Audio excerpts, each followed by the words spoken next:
Good morning, everybody. We are ready to start this second day of IFIB here in Bari. Thanks for being here. We are 15 minutes late, but so we can start now. Thank you, and we have a very interesting program also today with a session focused on agro-food and biomaterials. Then 3 pitches of startups and 2 roundtables. One focused on investments and one, as anticipated yesterday, focused on sustainable aviation fuels. It's my pleasure to introduce to you Isabella Pisano, who is the chair of the first session, and so the floor is yours. And thank you, Isabella. And so have also today a fruitful forum. Thank you, Mario. Good morning, everybody. I'm really proud today to chair this morning session on agri-food and new biomaterials. This is topics very interesting in the field of bioeconomy, and I'm really proud to represent my university. But we have no more time for only 12 minutes are available for each presentation, so we have to start with Daniela Ribezzo. Her presentation is named Unlocking the Full Potential of Coffee Pulp.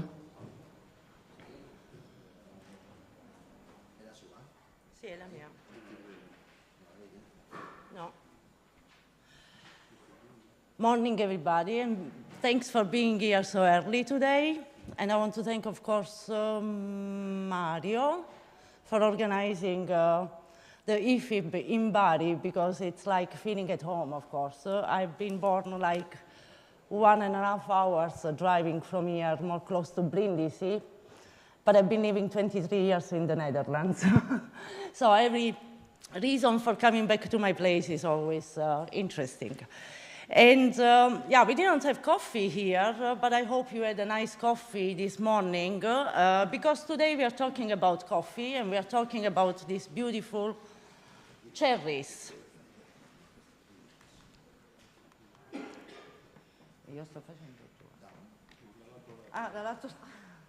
I came to get instructions earlier, but apparently they didn't work.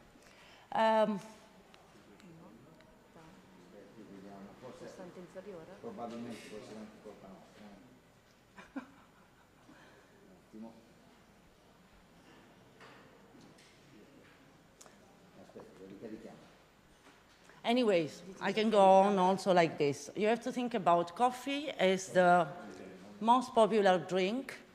And yeah, we all like coffee, at least most of us, especially in the Western world, we like coffee. What we don't understand a lot of times, what we don't see a lot of times, is that we take the seed, the bean, and then we discard the rest. And the rest is all these kinds of products. Yesterday I was talking to somebody who is working with a silver skin, but the majority of the pulp is the biomass that is there is the coffee pulp. Now, usually farmers bring the coffee to the cherries, to the factory where they are separating the beans, and then they don't bring back home the pulp, because yeah, it doesn't have a nutritional value. They cannot use it as a fertilizer because the pH is too low. And for this reason, yeah, we have to consider that for each kilo of coffee beans, there is also 1 kilo of side streams. And that's the cascara in this particular case. So this is actually a picture of the water streams that are polluted by the coffee pulp. Because it's there, it's rotting, so it's attracting mosquitoes, and is acidifying the water. So at a certain moment, there were 3 students of Wageningen University One was a Colombian guy, so he saw what was happening there, of course, in his country. The other one was a Dutch guy, and the other one an Italian. And they started to brainstorm a bit. And what can we do with this product? They knew that there was something to do with this product because there were studies that were confirming, of course, a value for this product. So, you know, what do we do with these 10 metric tons per year of coffee pulp? So they also started to think about the challenges in the food industry at the moment, and not only at the moment. So there is actually a shortage of natural food ingredients, especially in the field of functional food ingredients, because we have a growing population, because our diet is based on our diet. Most of the people are eating processed foods, but on the other hand, a lot of people are requesting, the consumer is requesting natural products. There is a shortage because there is a poor security of supply because of the dependency from countries, especially in Europe and US, from countries where, you know, there are political sanctions. You have to think about, I don't know, Arabic gum. It's quite, you know, it's growing in a very particular area of this world, or, you know, there is climate change, there aren't enough people to collect the algae or the Arabic gum. So they saw this one as an opportunity, also because they started then to think about this process. And at this point in time, we have this proprietary technology where we convert coffee side stream into a resource. So we start with the coffee bean, the coffee pulp. You see when it's separated by the pulp. We stabilize the pulp, and then we make Dutch gum. But at the end, what is Dutch gum? It's a plant-based, natural, and clean label functional ingredient. So if you like beer, but you don't want to drink too much and you want to have a 0.0 alcohol beer or a low alcohol beer, a lot of times your challenge is going to be to have the foam layer staying there for enough time before you finish drinking it. So what is Dutch gum doing is stabilizing that beer. Or, you know, if you think about chewing gums, you like to chew and you don't go through and through with your teeth. So, and that's giving this texture that it's typical of confectionery in general, so candies or chewing gums. It's also stabilizing the flavor of your soft drink. It's making your ice cream more creamy, but also less gritty to your tongue. Stabilizing the dressing, for example, or making your yogurt more smooth. And if you think about a croissant, then you get a good, you know, air intake so that it's fluffy and it's nice to eat. So what do we offer? We start with, of course, a minimized fluctuation of prices for functional ingredients. So if you are Mulino Bianco, if you are Barilla, you don't have to think about changing your price every time at the consumer. The cost in use is 10 to 30 times higher in efficiencies. So we had licorice candies made with 30 times less product. And you have to think these are products that are used in a percentage of 0.5, so to 0.1%. So it's not a bulk ingredient. It's really a high-priced, but then with a very low usage product. You're getting a clean label because we don't use any chemical products. So we make an extraction. I cannot talk about the process, but I always say we make a tea. And because we are Dutch, we use the same bag of tea, you know, every time to get a different product and different properties of the product. And something that I'm not really allowed to say, but later on we're also going to start some studies on the health benefit of this product, because at the end, you know, there is a component that is the pectin, and we are thinking about in the direction of going into diabetes prevention, you know, kind of getting this health claim. So Where are we now? We got funding at the end of last year. And with these fundings from Bari Venturing Partners and Future Food Funds, but also from the management team, we are confirming the customer traction. We are also, we have also a pre-demo facility that in Venlo, in the Netherlands. By the way, I forgot to say that we are located in the Netherlands. And we are making production at the third-party facility to be able, of course, to supply customers and so on. Meanwhile, we filed also for the EFSA approval, so we hope that by the end of this year, our customers can also go with larger quantities to the market. We work with milestones, which means that we are taking a decision if we reach our milestones by mid-2023 to build our demo plant in the Netherlands.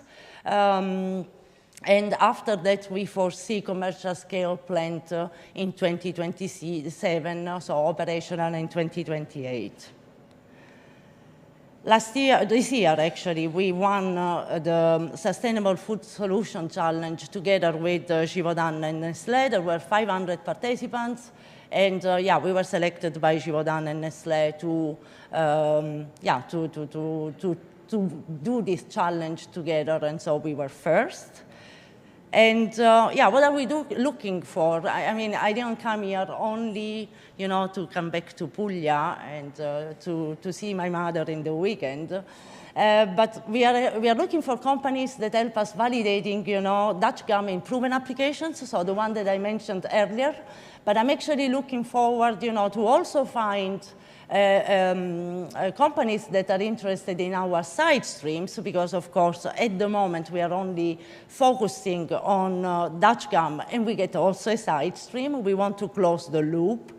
So I'm thinking about, at the moment we are contacting companies like processing meat analogs or fish analogs, but also bakery products. And we want to look into new recipes. There is all a movement of cheese analogs where our product could give this flexibility and make the product less starchy and so on. And of course, whoever is interested in joining us in the next phase of this journey is more than welcome. So let's not forget of all our stakeholders, because at the end, we are also creating jobs. Okay, these jobs are not in Europe at the moment, but we are creating jobs, or we are not really creating jobs, but we give the opportunity to stabilize our product in the same factories where they are separating the beans. And we are estimating that if we erect our plant in the Netherlands, we have 392 tons of CO2 equivalent that we are reducing, as well as, if we get to the larger plant, we are around 7,000 less tons of CO2 equivalent. 1 minute. Ooh. But I'm going to show a movie because I want to introduce you my team. It's a little bit longer than 1 minute, but let's try to... Did you...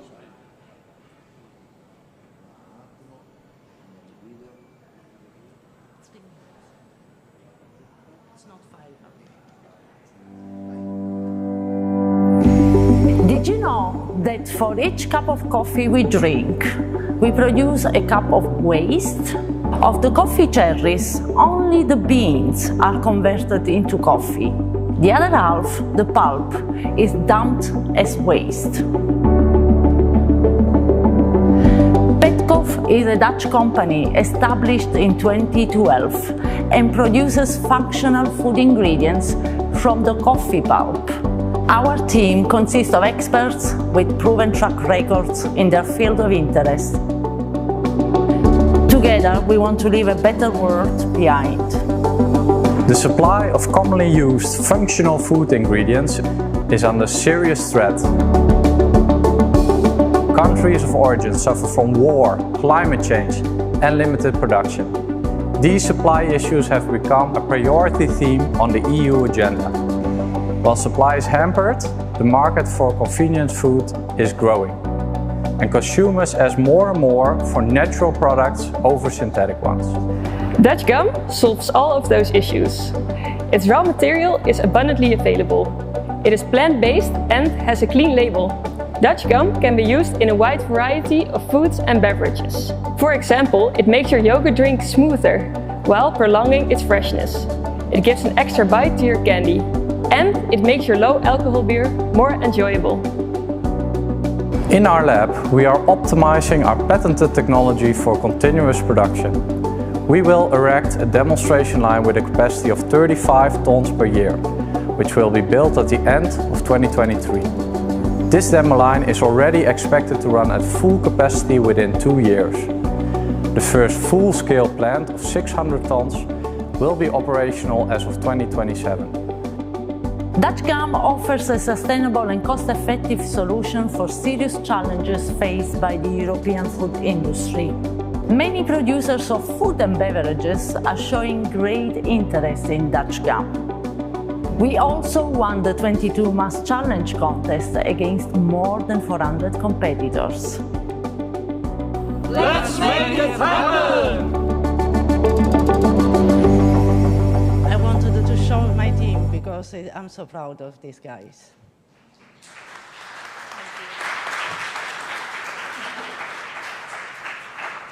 Any question? I have a question. Do you think that your activities can have an impact on local producer of coffee, such as Southern of America or other, in terms of best practices or awareness, also than sustainability? Yeah, surely. Maybe not really on the farmers, but I think more on the cooperatives where the coffee is collected. They're going to look at it not as something to dump, but more something to turn into something better. And by the way, there are other initiatives like Nestlé and Lavazza. They also are using the same products to make it beer, a drink. Thank you. Thank you. Okay. So we continue after a coffee with another sweet food. Please, Domenico Centrone. His presentation is named the Celery, a new fermented plant-based beverage platform. Attention to the time, 12 minutes. Thank you. Good morning. I'm Domenico Centrone. Just to check. Okay. I'm Domenico Centrone. I'm one of the co-founders of Celery, that is a startup company that is working in the space of the nutrition. And when we talk about Celery, first of all, I'd like to thank Mario, because for me it's an honor. It's like feeling at home, as said Daniela. But for me, it's really at home because I live like 30 kilometers far away, and Celery is based here in this wonderful place that you can see in this picture. It's Polignano Mare. So it's an honor for me today. It's not the first time at IFIB, but it's the first time here in Puglia as a speaker. So when we talk about Celery, we talk about a company that is working in these three main areas. We are working in the fermented food space, so everything that is related to food microbiology. We are working in the plant-based sector and in the alternative protein sector. So all the aspects that are counterparts to traditional animal-based proteins and food. So what we have done with Celery so far, we have developed a fermented plant-based platform product that is pretty simple because it has a really short and really clean label. There are only two main family of ingredients that are legumes and cereals. And of course, there are some bacterial strains and also water. This is the result of this fermentation process. As you can see, this is our platform product that is really healthy and simple. And we used to call it platform because it's really customizable, can be adapted to different kind of application, format, and so on. So there is a huge potential behind this product. So there are different kind of properties of this beverage platform. First of all, it's completely free of sugars. We do not have any kind of fat, and the main element, the main property of this fermented product is that there is no presence of anti-nutritional factors that are typical of legumes. So this is really powerful because we allow everyone to eat legumes. That is the main source of proteins in the plant-based sector, in the vegetable sector, in comparison to the animal one. So, and this is possible thanks to the combination, the symbiotic action that of our bacterial strain during the fermentation. And thanks to the presence of both legumes and cereals, our platform has a complete amino acid content. And also, thanks to the fermentation, we are able to, this product, this beverage is really digestible. It's really stable, it's really neutral, it's odorless and flavorless, so it's really, and this allows to be customized in the final application. It comes in the liquid format after the fermentation, but we can work on it to have it more creamy or more liquid, and also in powder. And of course, it's really, there is a high modularity for this product because we can work to make it more or less rich, for example, in proteins, in fibers, and in energy, and so on. And finally, it presents a really contained glycemic index. In terms of claims, this beverage is completely free from lactose and milk. It's gluten-free also. We do not use any kind of nut, of soy, of GMO. It's organic, and it's suitable for vegans and for people that doesn't want to eat any kind of meat-based food. And of course, we use all ingredients that come from our country, and specifically from our region here in Puglia. And it's really simple, as I said, so it's fully natural, this product. So how it works, the process to produce this beverage. So the first step is a pre-treatment. So we start with the raw legumes and raw cereals, and we apply some pre-treatment in terms of mechanical pre-treatment and also thermal pre-treatment. So we pre-treat these raw seeds, and after this we have some separation phases in order to have a perfect blend. Then we start the fermentation. We have selected a couple of bacterial strains. These are grass bacterial strains, so are fully edible. And we have selected in nature this strain, and we have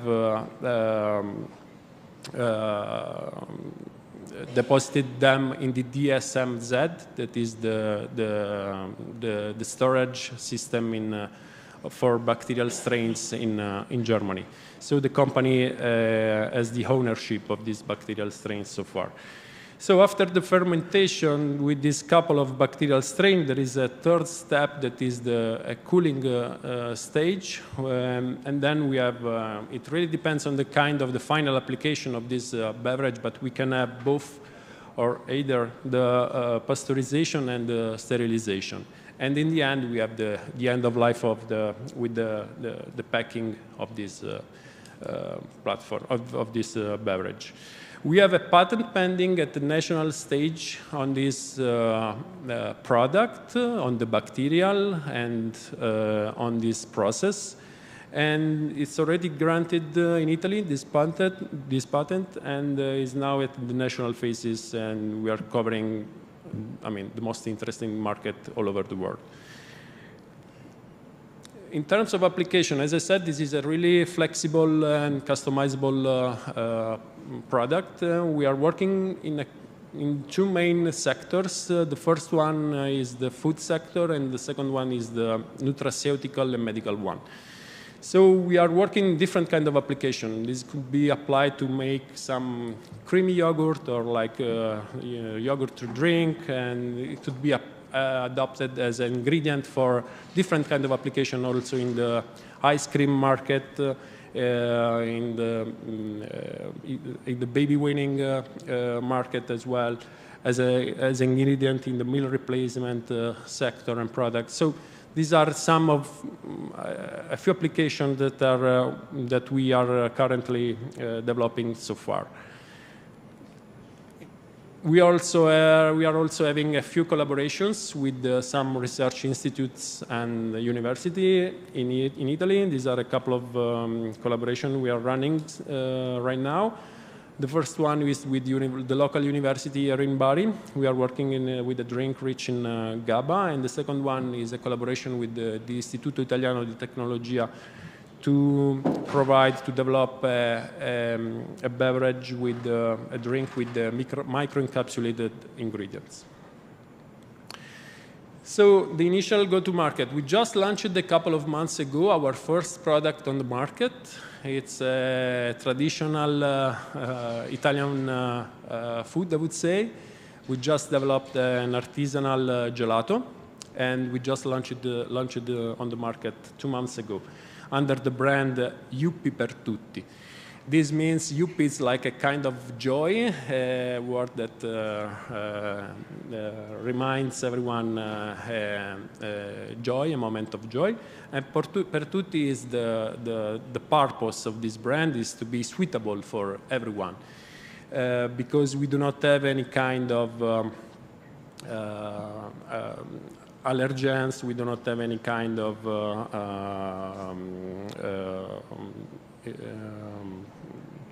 allergen inside. So it's suitable for everyone. There is a optimum taste and texture in comparison to a traditional ice cream based on traditional milk.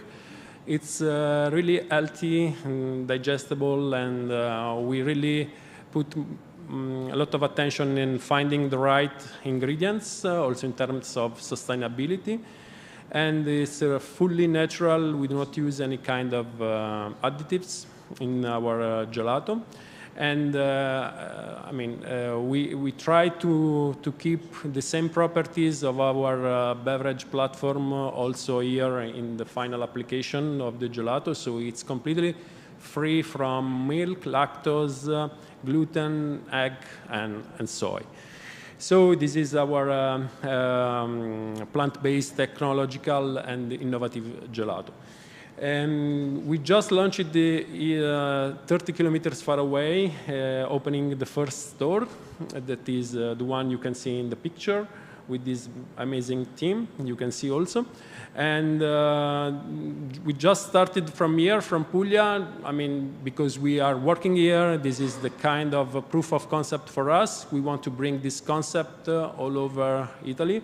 We have a plan to bring this format and all the products that will be developed under the brand Yuppie per Tutti, because so far we have just developed and brought to the market the ice cream, but we are working on other products with the same values and the same purpose of the gelato that will be sold in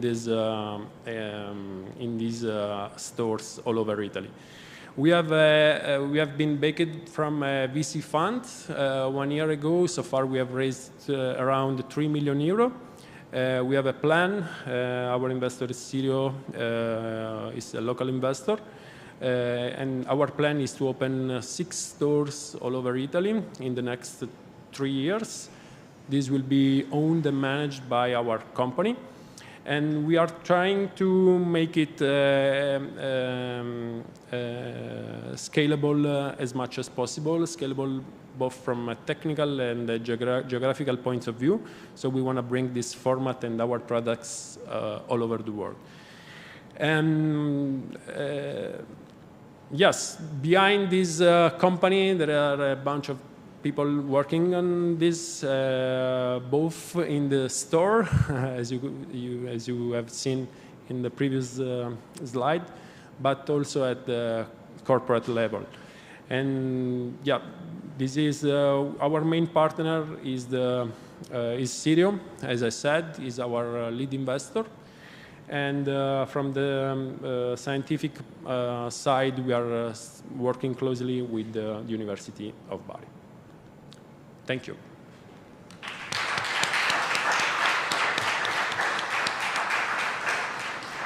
Thank you, Domenico. Any question? Microphone.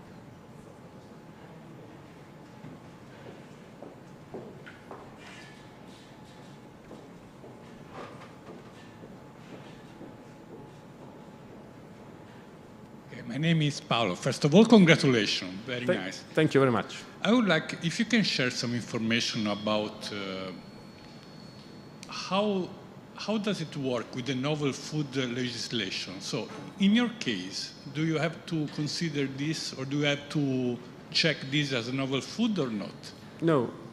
In our case. And why?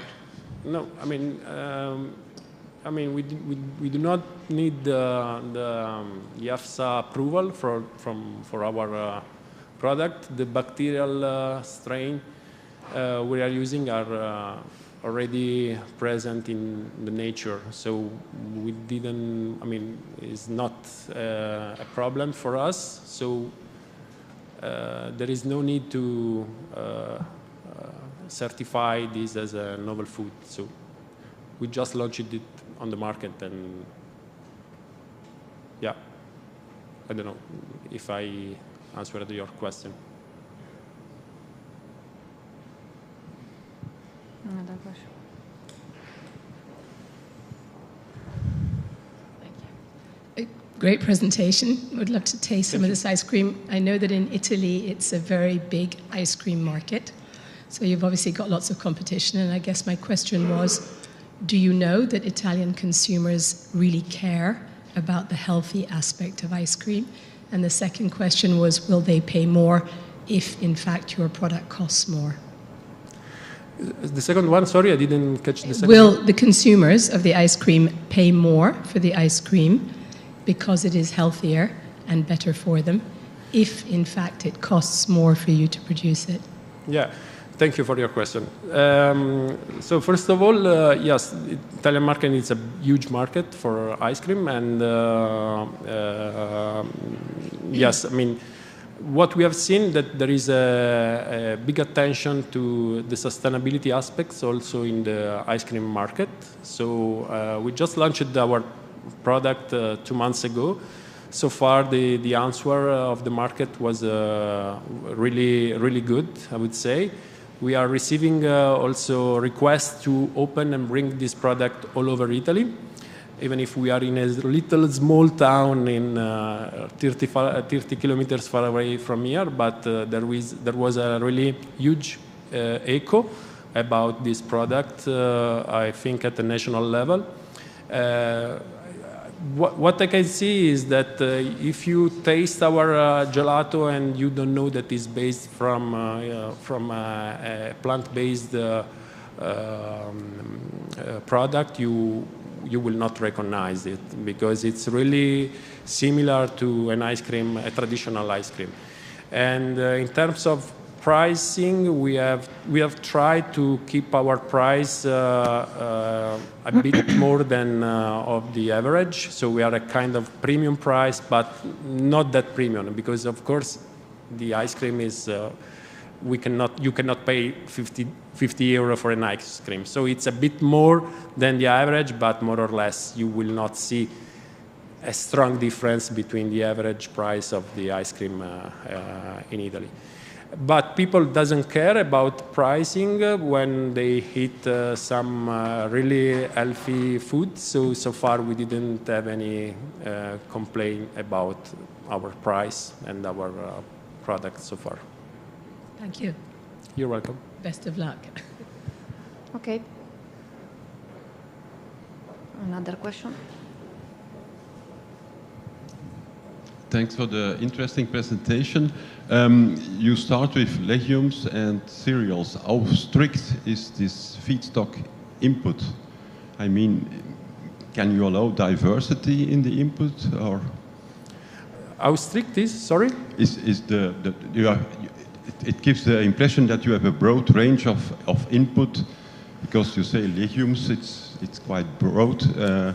Now, yes, I mean, I was like speaking in general. Of course, we have just some selected cereals and some selected legumes that are typical from, I mean, the Mediterranean area, I would say.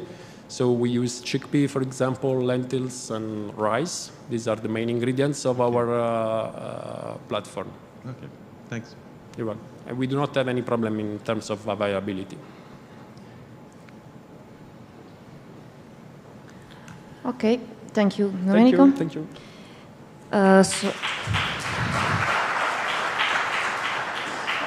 So we continue with the third speaker, is Pip Pitk.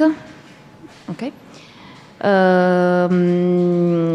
He speak about rethinking the wood bioprocessing industry to deliver more from less. Thank you.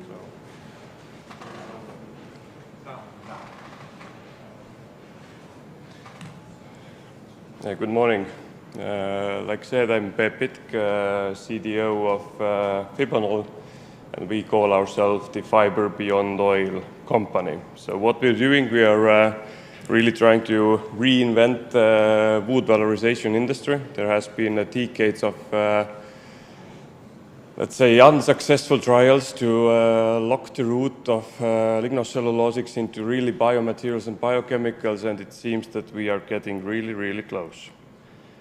So I think everybody knows, so the fossil chemistry industry has brought us very much good, but also we know all the dark side. So I think it's about the time for the sun for fossils to go down, and the question is, what are the alternatives? So what we are focusing on is forestry, supply chains, and sustainable forestry biomass. And you see there is a little bit of sun coming out of the end of the tunnel, so that's the first steps. And we need to make a huge effort with the whole industry to really make the transformation. So Fibanol, we are a spin-off of Granule Invest Group. That's currently one of the largest wood processing industry in the Baltics, from the pellet side, also globally. And it all started 2016. So basically it was a sketch on a paper idea that, okay, we want to make a next step. And 6 years later, 60 million euros later, private entity-based investment into wood fractionation plant. Now we are getting ready to final commissioning. So the picture says more than my words. So that's the status from the April. You see on the left-hand side the water treatment complex, the pre-treatment building, the large hydrolysis and sugar storage tanks. In the end of the facility or layout will be, or today there is a lignin drying and storage facility. So it's a small model of what really the biorefinery of future could look like. Here on the other side, there is a combined heat and power plant. You see the heaps of the forestry residues that are used for bioenergy production. So it's really an integrated forest biomass-based facility. So where we are located in Estonia, in the middle of Estonia, we have the first demonstration plant. And the general concept, so wood. Where wood comes from is the forest. So you go to the forest, you harvest the forest, you get the different grades of or quality of the log. Something goes to mechanical processing, other part goes to the pulp and paper, and then is the energy part. So what we are currently based on the demonstration plant is plywood production residues. What we are applying is the 100% bioenergy approach. We are using cutting-edge technology to really treat and reuse the process water. So minimum target 70%, but we are targeting 90–95%. Then some magic happens in the pre-treatment, and what we get is the cellulosic sugars, lignin that we have trademarked to Lignova, and specialty cellulose as a unique development product from our site. But in the end, why it matters? Yesterday we also saw some presentations about the Green Deal. So how I perceive it is what we do is a kind of a role model or case study model what the Green Deal is about. So feedstock supply, it's fully transparent, fully tracked, all the certification schemes in place. So if you look the bioenergy, the red 1, red 2, and now red 3, on the bioenergy side and the biofuel side, it's a very strictly defined what is what. So we are coming from this industry. So it's a zero waste. I think today's industry cannot allow to have any kind of waste or side streams. Everything needs to go to product. Like I said, 100% renewable energy. So if you think what is status quo or conventional solutions, how the fermentation industry is energized today, how any kind of industry gets or where the energy comes from. Is it 100% renewable? I think not so, but from the new developments, everybody is expecting that. So forest biomass and the forest industry residues, it means no food competition. So that's one of the things that is very often on the table. Second thing is we don't have any labeling issues. Is it a virgin oil? Is it waste cooking oil? Is it flour going for bread making, or is it going directly to the ethanol production? There is no such kind of mess. And also, there is no land use change. So if you look at the Scandinavian, the Baltics history with the forest management, it has been sustainably managed for hundreds of years, and there is no change. So it's not what's happening maybe in some kind of Asian parts and Latin America. We are not cutting down the forest to turn it into agricultural land to feed the cattle, for example. So it's all sustainable criteria that have been taken as a basis for this concept. So one question that is often asked, obviously, is about the sustainability of the feedstock. I think I'm ready for a challenge for anyone to challenge and ask the questions. It's fully transparent. We can give you all the answers what you want. I think only thing today that is still not bio-based and sustainable is the fuel that is used by the logging trucks and the trucks getting the material into our plant. So that's where we use diesel still, because there are no very good solutions how to fuel forestry trucks with sustainable fuels yet. But we are definitely looking into that. So the key innovation in the end is the pre-treatment. We have licensed the Sweetwater Energy Sunburst pre-treatment, and in short, what happens in 20 seconds from the sawdust, we get this chocolate mousse-like material. So we combine thermochemomechanical effects with the steam explosion, and that's what you get on the right-hand side in 20 seconds. 20 seconds means that the biomass is exposed to, or the severity of the process is very well controlled. We are very well keeping track on the furfural, HMF, and all the possible intermediate inhibitors. It means our sugars are very good quality. So that's how the plant looks inside. This is the, let's say, the module of the pre-treatment that can just be replicated, and by that you can define how large is the size of the plant. So we don't need one large vessel. We don't need a certain X amount of biomass to make the biorefinery happen. So in very general terms, we have 5 products: hemicellulose-derived C5 sugars, cellulose-derived C6 sugars, 2 grades of Lignova, And then the specialty cellulose, I'm not talking too much about it today, but it's non-kraft cellulose or non-kraft pulp derived. It's not sulfonated, and it has quite unique properties between micro and nano scale materials. So demo plant, what is finalizing the mechanical commissioning, and we are starting in December with the hot commissioning. The capacity is 25 to 30,000 tons a year of dry wood going in, 10,000 tons of each of the sugars, 8,000 tons a year of lignova, and we have specialty cellulose on demand. So ramp up starts next year. By mid next year, we hope to have reached the weekly campaigns production, and 2024 is target to have at least 85% of the capacity. So sugars, very briefly, who's interested, we can have a more detailed discussion, but 2 different sugars. If we say C5, C6, it doesn't mean it's a pure sugars, only xylose or only glucose. From the lignocellulose, you cannot get pure sugars, it's a mix of sugars, and you have also some residuals. You can always clean them up. Question is, should we clean them up, or should we find a compromise with the industry?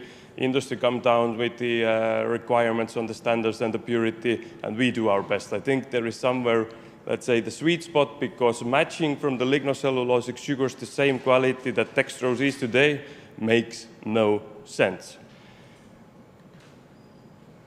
And maybe the one thing I want to say about the C6 is basically we have reached the quality directly from the process that in most of the E. coli and yeast-based process we can replace dextrose 1-to-1. And in certain places we need to mix maybe 20% dextrose in to keep the kind of easy and good yield fermentation. But in principle, C6 is almost ready for direct use replication. So lignin, if people say lignin, the most they think about the kraft lignin. So kraft lignin is, yes, something that is, has been as a promise on a table for decades and decades now. The issue is that it's modified. It's sulfonated, it smells. What we have is a kind of a new beginning for the lignin. It's near native in structure. We don't do any chemical modification. It doesn't smell. We are the first lignin today going through the EFSA food contact approval, meaning that we can go also into the plastics, bioplastics that are in food contact applications. And what is important, we are already now available at ton scale. That is probably only relevant for kraft lignin today. So the specialty cellulose, this picture just shows that what is the first grade is the black one, then we do 2 bleaching steps, and then we get the white one. So the white one is what people are used to if we say microcrystalline cellulose or specialty celluloses. But if you come back with the, let's say, the impurities, then hemicellulose gives some different applications. The lignin gives some different features to the material. So we are testing them all 3 out as key products. Very important part is the sustainability and calculation of the sustainability in general.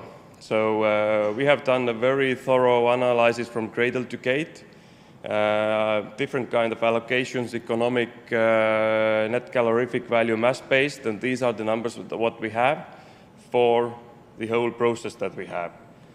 And then is the issue that I see in the whole industry, how you count the biogenic carbon. So if we count all the 1 ton of birch that has absorbed 1,645 kilograms of CO2, if at the gate of our facility I also count these numbers, then I can show that we are totally carbon negative production, and that's it. But who is the part in the value chain who should take these numbers into consideration? How we should do it? So today everybody just shows the CO2 numbers as they want. There is no regulation, there is no standard, and I have no way how to compare apples to apples. And at the same time, CO2 reduction is kind of a driving force for the industry to make a change. We need regulation in place to be able to compare carbon to carbon, how you calculate it. And on top of that, I think dirty carbon and the clean carbon, there is another aspect of all the externalities. So what about the value chain? Are all the people paid equally in the value chain? What about the pollution threat, etc., etc.? So we cannot just look the carbon to carbon. We need to start looking also into externalities. Demo plant is just the first step for us. So we are already planning the first larger site that is 10 times the size. So it's 300,000 tons a year of wood going in, roughly the same size as the Loina capacity today in UPM Loina plant capacity. What we want to do, definitely the first step of valorization at site, fermentations to intermediate, lignin processing, and also cellulose, but my own dream in 10, 15 years is Fibonal labeled end products on the market also on the cosmetics, bioplastics, composites. What we are not targeting is energy and fuels, because I think we don't have enough forest biomass for that, but forestry biomass is a very good opportunity how to really make a change in the industry for biomaterials and biochemicals. So timeline 5 years, realistically, we are currently, demo plant is here to be able to supply the industry with the relevant amounts, to make a pilot trials, to make a demo trials, and to set up the value chains, to set up the strategic partnerships with the companies that we want to collaborate with the first plant, with the joint fermentation sites, joint lignin valorization sites, and the end products. So this is our dream. In 2050, I hope that there are more thoughts than this in the European continent. And if you're in search of the if you really want to make a change in the industry, reach out. Let's see what can be done based on what we have today. So it's a first step, long way ahead, but we can do it only in collaboration. Thank you.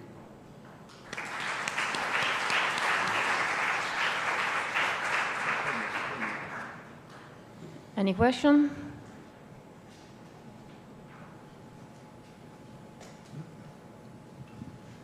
Manfred Kircher, Cardiff. My question is about the trees you are using. What kind of species, which species of trees do you valorize? Currently our focus is on the hardwood. In the Baltics context it's birch, so the zebra wood. But in principle, different kind of hardwoods: birch, beech, alder, poplar. These are the, let's say, the 4 key names in the European context. So hardwood.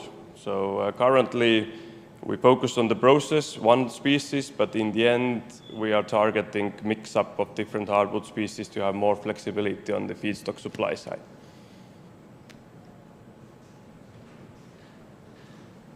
Hi, thank you for the presentation. Is there any preferred application for the lignin you are producing in terms of projected price and technical characteristics? So among all the lignin application, are you starting to identify anyone in particular? I think with the lignin there are definitely 2 routes. So one is kind of short-term drop-in solutions to make a replacement or use it as an additive, functional filler, or replacement, for example, phenol in the PF resins. But what we are currently putting a lot of focus on is, in the end, that's not what we want to do, replace oil in certain chemistry. We want to make a new chemistry. So it needs to get, we are currently working with different institutes and companies to get into 100% bio-based PF resin replacement for the plywood. And the same thing we want to target in different applications, that we really go into bio-based, 100% bio-based solutions. So, and what I think for lignin to really make a change on the industry, we need the lignin biorefineries. It means that we need to somehow functionalize them to make them more compatible. So lignopolyols, that could be also 100% bio-based polyols in the end. So these are the routes and these are the processes and the companies and technologies we are looking for to test the material out, and we are ready to also invest to make it happen.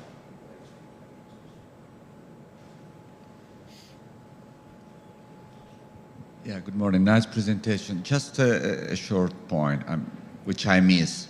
I mean, a lot has been done industrially on this sector already. Started from Beauregard to the 4 large demo plants funded by DGNR more than 10 years ago. So what is the innovative proposition you're adding to the state of the art? This is what I miss in your presentation. It seems, I mean, a well-developed area in which many actors are playing. What is the innovation that you suggest in your technology, which is not clear in what you showed? Well, the innovation definitely, if it's not clear, then I need to remake my slides definitely. So I think what you're referring to is all this lignocellulose to ethanol plants and the concepts. And what is the difference? Yeah, but Beauregard is based on the ligno, it's a sulfide pulp mill side streams. So when was the last time when the sulfide pulp mill was established? 20, 30 years ago, and there will be no such anymore. So it's a new way how to valorize wood. So if you take all these straw-based solutions today that have been scaled up, the issue is that they all target ethanol, and the lignin part or the solid residue part is only applicable for burning. So what our technology allows is really to extract the material in a way that you can use the sugars, lignin, and the MCC as a building block for the materials and chemical industry.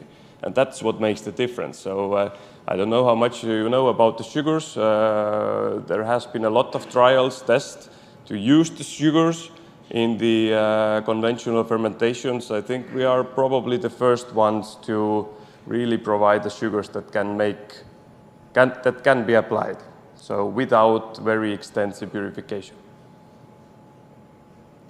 Another question?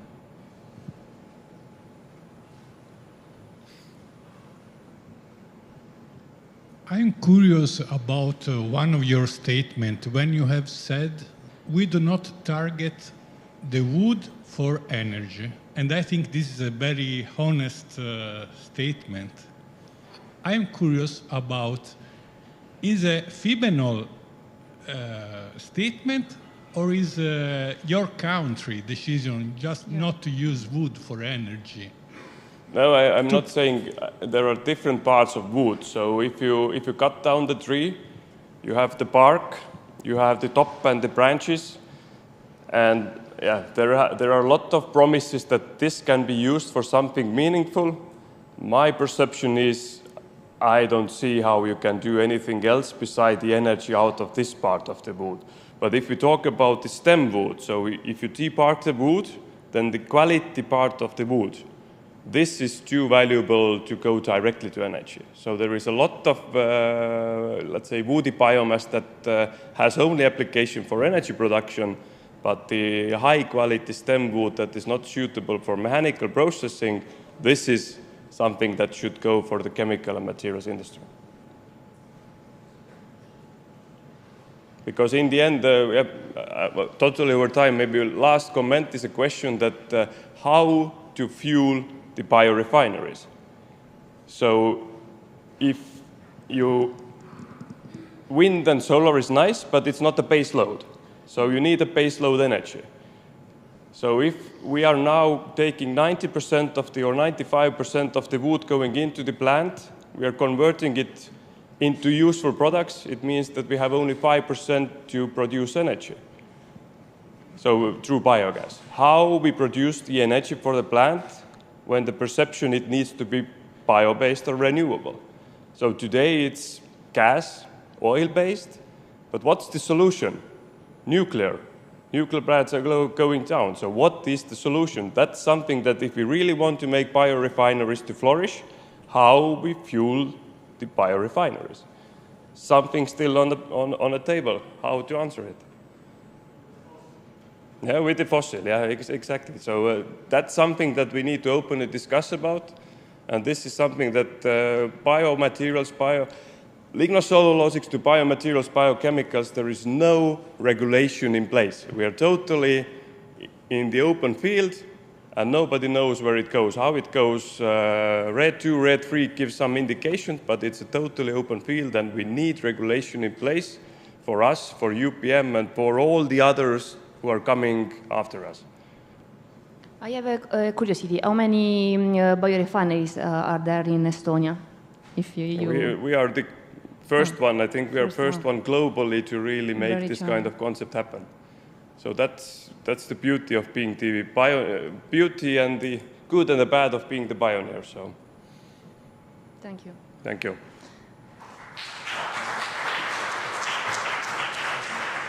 So the last speaker is Alex Holst.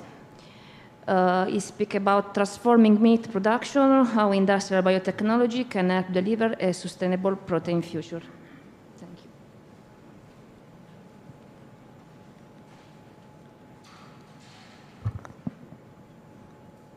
Great, thank you so much for coming today. Thank you to Mario and the organizers for inviting me. I'm going to spend about 10 minutes to talk about how we can create a sustainable protein future. The organization I work for is the Good Food Institute Europe. We are an international non-profit organization really focused on creating a more sustainable food system. And we work across governments, policy, advising, regulators, and research funding agencies across the world. We work with scientists and researchers. We have a research grant program, and we collaborate with universities to develop that whole scientific ecosystem on alternative proteins. And we work with the private sector, both with small startups, helping them to develop new innovation to come to market, but also with large food companies, including the huge meat producers, and make them see that this is really an opportunity for them to grow a future-proof business. We do all our work globally. So we have teams in the US, in Brazil, in Europe, in Israel, in India, and in Asia Pacific out of Singapore. And all of our work is funded by philanthropy, so by charitable donations from individuals and from foundations. And so we have a lot of resources for players in the industry, for scientists. We make them all freely available on our website. So if you are interested in this whole space already or after my presentation, I just warmly invite you to go on our website and check those out. The main question we ask ourselves, and I think many people probably in this room, is how we will actually feed 10 billion people by 2050 in a sustainable, efficient, and safe way. And that question, of course, has to deal with this reality that global meat production is as high as it has ever been, and it is projected to grow by at least 50% until the middle of the century. And so there is something about meat and eggs and dairy and seafood that people just really love. They don't want to give it up. And so that's, I think, just a fact of life we have to deal with when we think about sustainable food systems, about climate, about biodiversity, deforestation, public health risks like zoonotic diseases. How do we grapple with that? And I think the key insight from consumer research is that the main drivers for people to make their food choices is price, taste, and convenience. So it doesn't really matter, for most consumers at least, if they perceive a product to be more sustainable or more healthy, if they don't think it will actually taste good, if they can't afford it, or if they don't know how to use it in a meal, how to cook it, or where to buy it. And so this is, we believe, really the key entry point for alternative proteins or sustainable proteins to make a difference, to acknowledge that we can actually create meat, eggs, dairy, and seafood by directly producing it from plants, using fermentation, or cultivating it from cells. But the key for those industries to actually be successful is to make those products as delicious, as affordable, and as accessible as the conventional animal products. And so we are here to help the industry do this. The acknowledgement that this is a key innovation area has now been also made at the highest international level. So this is the International Panel on Climate Change, the IPCC, that recently, just a few months ago, really recognized in one of their landmark reports that alternative proteins are a key innovation area to bring about substantial reductions in greenhouse gas emissions. But there's a lot from that statement that needs to now follow to actually happen. And I'll talk about some of those in a second. I mentioned already these three categories of plant-based, cultivated, and fermentation. And I'm not going to go into a lot of detail about what those are, because I think many people here in this room will know this already. And we already heard from Domenico one of those applications of using plant-based and fermentation, actually. So we shouldn't think of these as three separate categories, but more as three points on like a spectrum of lots of different potential hybrid products that can be combined. Plant-based products might be the most, you might be the most familiar with. So this is, we are not talking about tofu, we are not talking about a bowl of lentils, we are talking about the new generation of plant-based meat products that have a similar taste and texture that people can use in the same meals as they are familiar with conventional meat products. And here are just some of the more advanced brands that have been entering the market over the last few years. We also have to acknowledge that despite the successes some of these products have made and the sector as a whole has made, it's still a small niche in most countries. And most of the products that are on the market right now, they are not really at taste parity or at price parity with conventional animal products. So there's actually quite a way to go. Fermentation, I think we already heard about there. We think about fermentation in these three categories. So we have traditional fermentation using really live organisms to alter mostly plant-derived ingredients, make them more tasty, changing the texture. We have then biomass fermentation that is really leveraging this, this very efficient, fast growth of some microorganisms to create bulk protein biomass and then use that in a meat alternative. One example of this is corn, a UK-based company that has been on the market in the EU for quite a while, but there are these new entries into this market. For example, Nature's Find, a US-based company that uses a microbe they found in Yellowstone National Park to create a bulk protein. And there in this sector, actually, right now, we have a handful of new products that have been submitted to the EU for novel foods approval. So we expect these to actually enter the market in Europe in the next few years.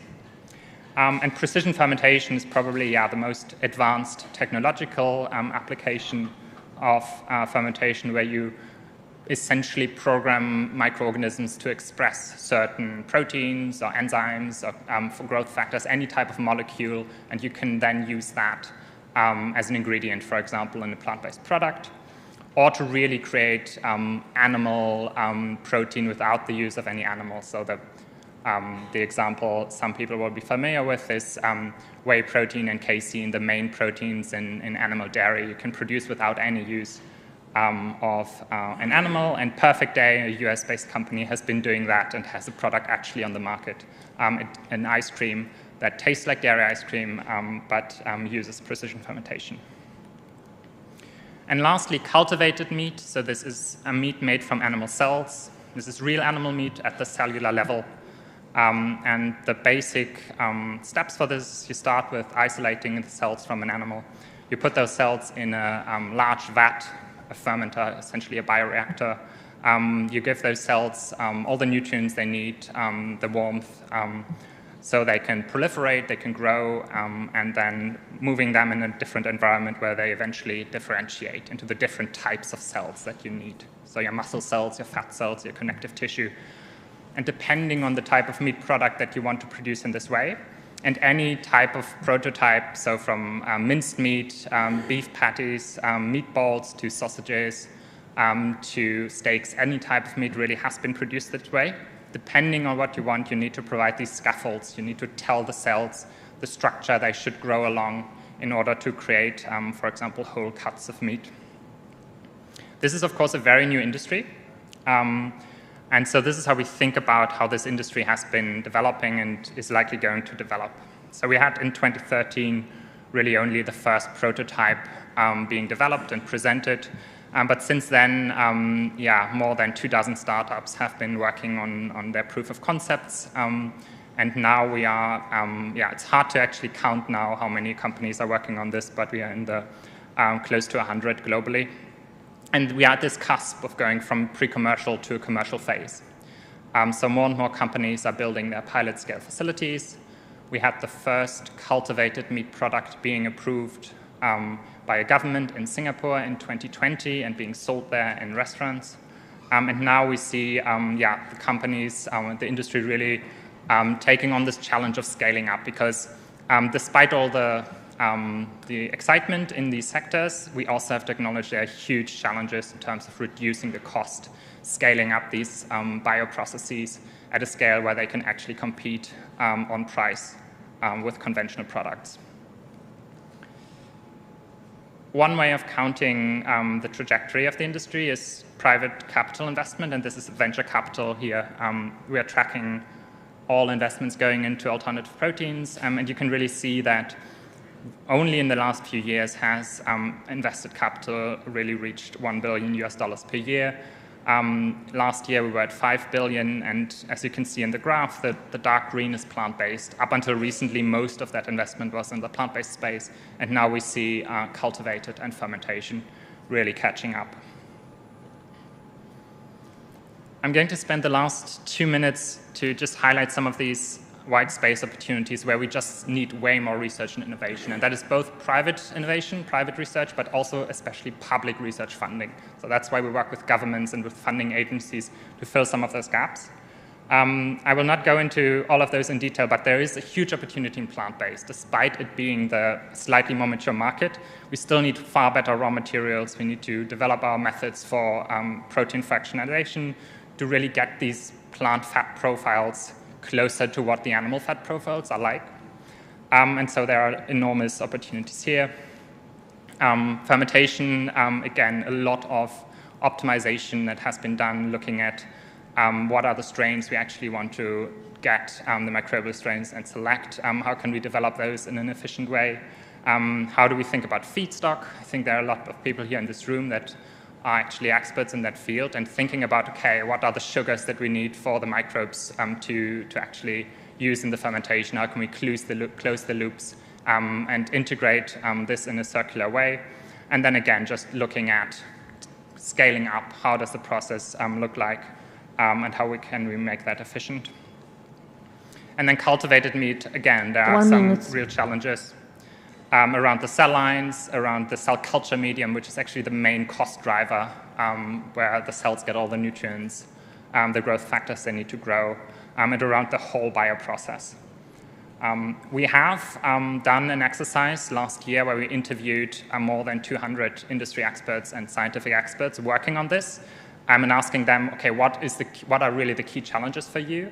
And those results we make available on our website for each of you, anyone who wants to use them either in their groundmaking proposals or for their own companies, to look into what are the solutions that we need to advance alternative proteins. We have the solution database. We also have our research grant program, so if you're a researcher interested in the space, check that please out. And we have lots of more resources, state-of-the-industry reports. We track these entire industries and policy papers. So please talk to me after this talk, or get in touch online, and thank you very much.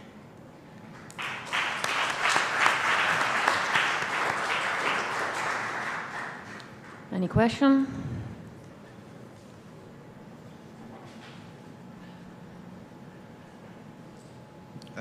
Thank you very much for the presentation. Can you further comment the scaffolding in it seems really a nice space where bio-based materials and food application match in a unique way.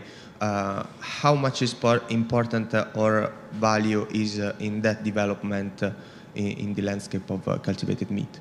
Yeah, that's an excellent question. And I have to caveat that I'm working on our policy team in Brussels, so I'm not going to be able to give you as technical an answer as you probably deserve. But there's a lot of white space there. So, I mean, lots of companies working, or researchers working on scaffolding, looking at biodegradable scaffolding or like edible scaffolding to see like how can we make sure the scaffolds are in the end actually not interfering with whatever the taste of the final end product is that you want. But honestly, there are only a handful of universities who are really working on this. So this is something where we have given grants in the past to just fund a few research groups to really advance this and then make the case to governments that this is something they should then invest in more.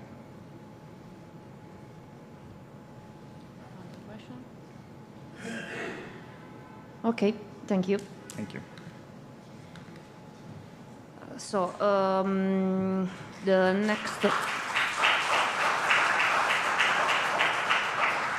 next session is with the startup. So the first is Acustica, Leonardo Caracciolo.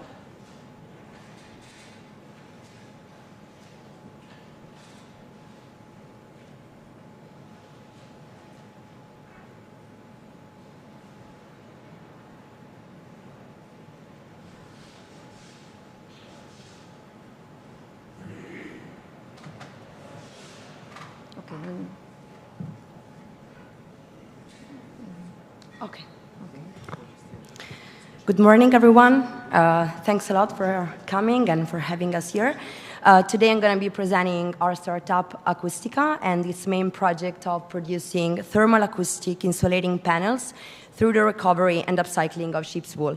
My name is Sara, and I am here with Leonardo, who's the founder and project manager of the startup. So if it's okay for you, with you, I am going to be presenting the, let's say, the idea and the main activity we carry on, and for all the technical questions, we can see each other after the presentation, and you can ask all the questions to, let's say, the technical expert of the startup.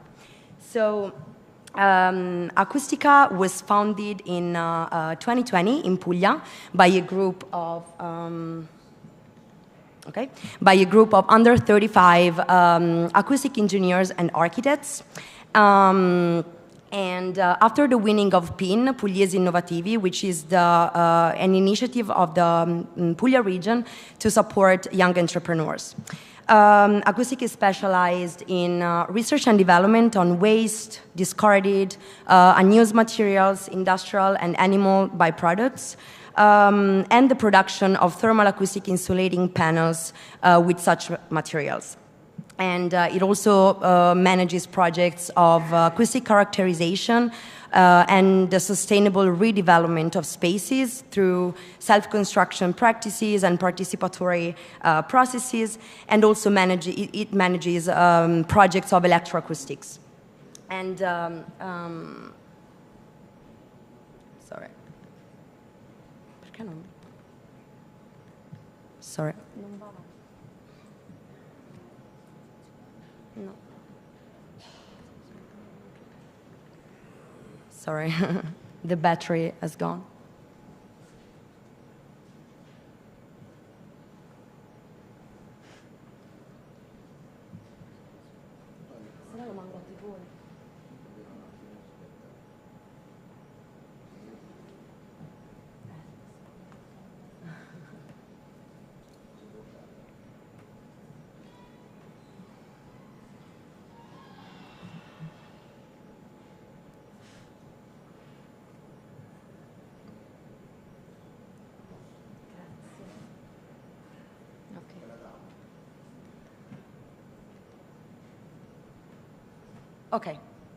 Okay, so the Vulap line is the entirely eco-friendly and biodegradable thermal acoustic insulating panels designed and developed by Acustica through the recovery and upcycling of sheep's wool. So sheep's wool is the core of Acustica's idea, and the ultimate goal is to promote circular economy processes and ecological transition within the construction sector.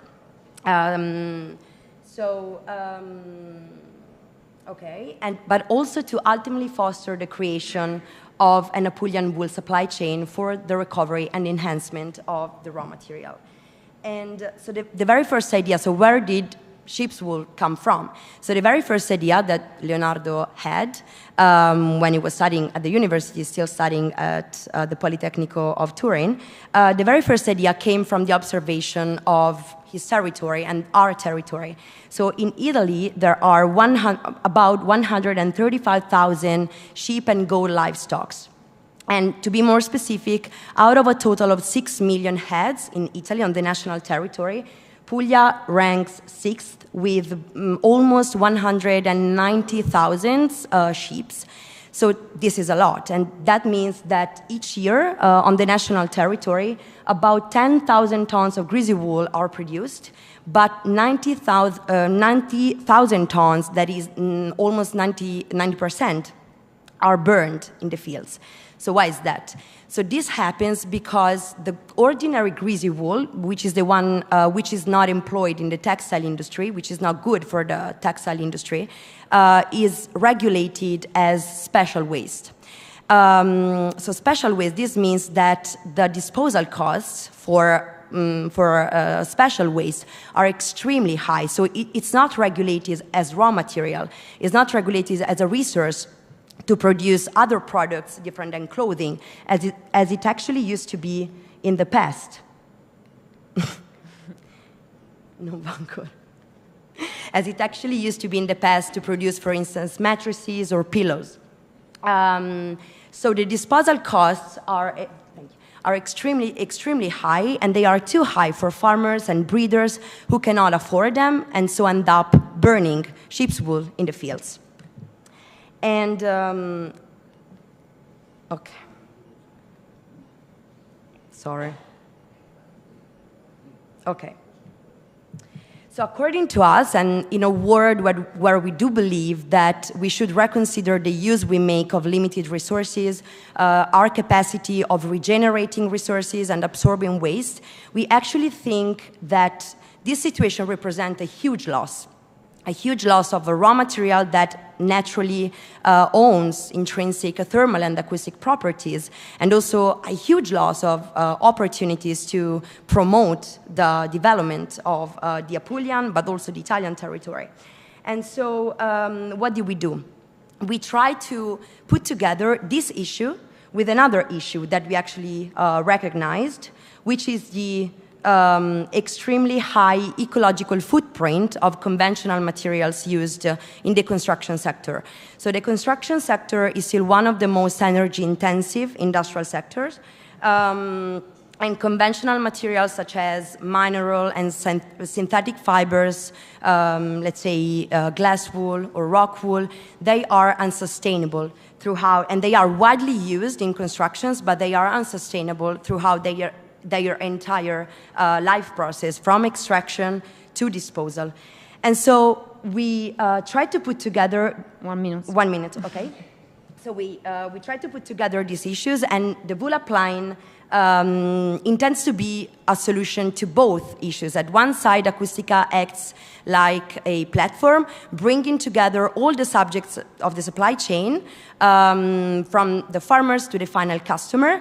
And at the same time, the team of engineers and architects, they carry on the research to develop and to design and develop technically high-performing panels, insulating panels that can respond to the need of the market, and also, let's say, all the green incentives such as the super bonus here in Italy open new opportunities for sustainable materials, and also has caused the interest towards sustainable materials in constructions to increase. And so the VULAP line is actually intends to respond to both issues.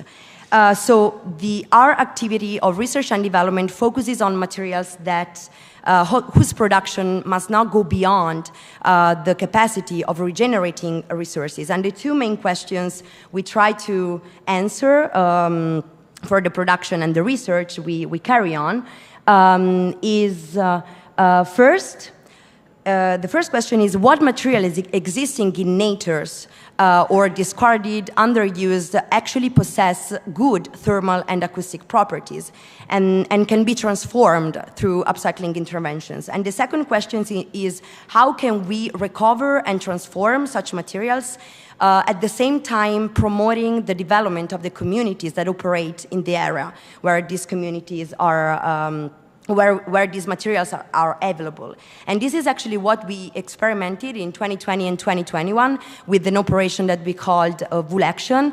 We traveled across the Puglia region, and we tried to meet and to connect, to reach out to farmers and breeders, the squad of shearers, and we experimented the structure of a supply chain, and we saw that it exists, it actually exists, and we can, and this is something that we didn't only imagine, but it's something we discussed, all the possibility of collaboration.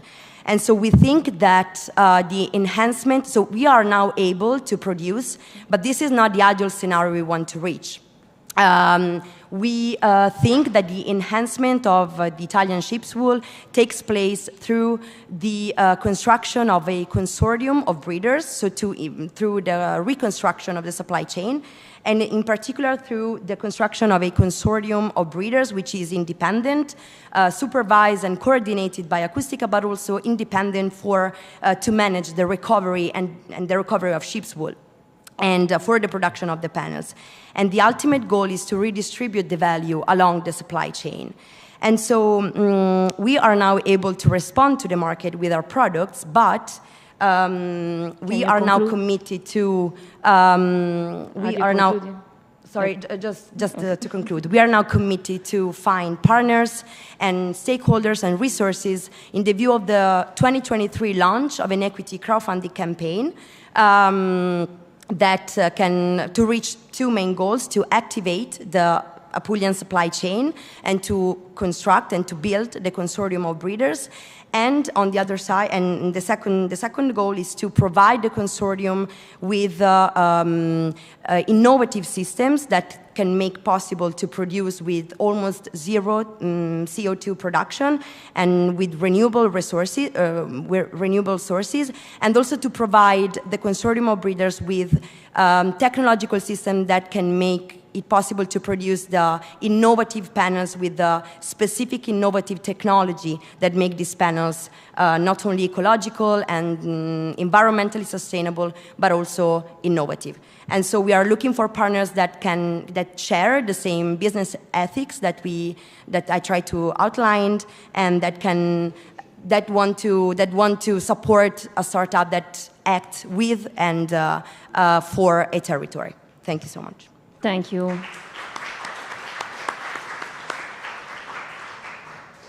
More time. Sorry. Any question? Only one question. Leo. Puoi venire? Thank you. Samuele Ambrosetti from Bio-Based Industries Consortium. No, more than a question, is a suggestion. Are you aware that yesterday or even today, in this room is another startup that is using exactly the same feedstock as you for more or less a similar application in building, not in acoustic. Mm-hmm. So I think it could be already a synergy that you could exploit. It's named Curline. You know them? Sorry? Curline. Curline. Written Kerline with a K. No, They're based in Emilia-Romagna and Sardinia, I think. Oh, Ali. Yeah, I met her yesterday. Maybe we can... So it's good that you speak. Yeah, thank you. Okay, thank you. We continue with Sestre, Sabrina Fiorentino. Please, Sabrina. 3 minutes. Thank you.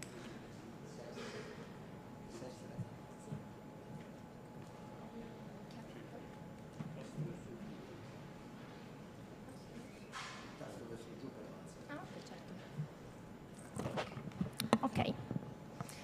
Good morning. Thanks for introduction and invitation. I'm very happy to be here. I'm CEO.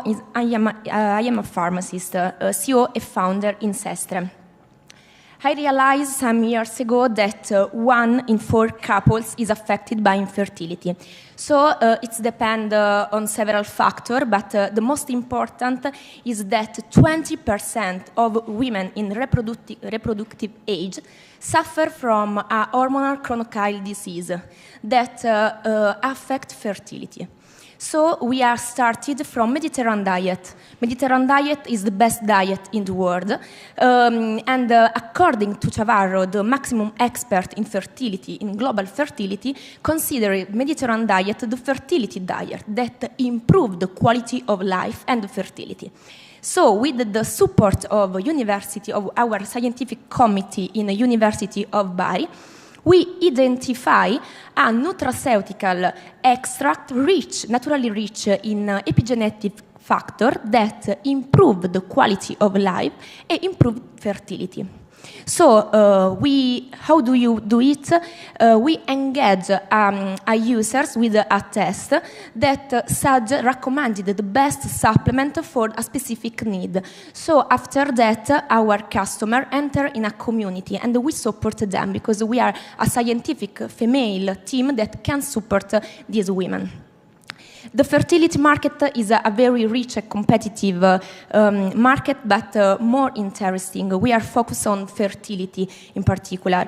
And we introduced our nutraceutical supplement in the pharma channel in 2019, and we launched our supplement online with our shop in 2020. And we reach more than 1,000 customers in less than 1 year. So this is our interesting KPI online because over time our revenue is increased, but our CAC is decreasing. We have a competitor, national, international competitor, but we are competitive advantage. For example, we produced a nutraceutical from science research, and we are a community that support women, that talk about women empowerment. That is very important to reach pregnancy. And we introduced in the following years raw material cultivation in-house. So we used organic fertilizer to rebalance soil nutrients. That is very important to obtain a good supplement. We are in a fundraising in this moment, and we need 500K to multiply by 7 our revenue until 2027. We have done several collaboration and partnership in this time. For example, the last one with IFIB, European Institute of Technology and Innovative, and we created with them a very good, interesting drink, a drink for female fertility from carob. And for example, in this moment, we are in accelerator of bioeconomy in TerraNext. And in the next year, we will publish a scientific paper with the Bari University and introduce raw material cultivation in-house. We are sestre. We are 2 couple of sisters. Sestre means sisters. But one couple have a scientific field. My sister is a biologist and nutritionist, and I'm a pharmacist. And other couple of sisters, Sonia and Gloria, are expert in business development, business content strategist, etc. This is Sestre. Nowadays, we are revolutionizing a fertility world, and we want to involve as many women as possible to improve their quality of life and their fertility too, in a natural way. Thanks very much. Thank you. Any question? I have a question. Who are your competitors? I have competitor in Italy and in the European market. For example, the avocado is a Italian competitor, but we are a competitive advantage because, for example, the avocado doesn't support women. We have an active community because when a woman wants to reach pregnancies, it's necessary to support her by psychological field and scientific field, but not only only with a therapeutic, pharmacological therapy. For example, in this moment, the only therapy that is possible is a contraceptive pills. But contraceptive pills, with the contraceptive pills, we can improve quality of life, but it's impossible to reach pregnancy. So we propose this alternative in the market. Thank you. Thanks. Any question? No? So we continue with the last startup from Puglia to Lazio, and Impatto Zero.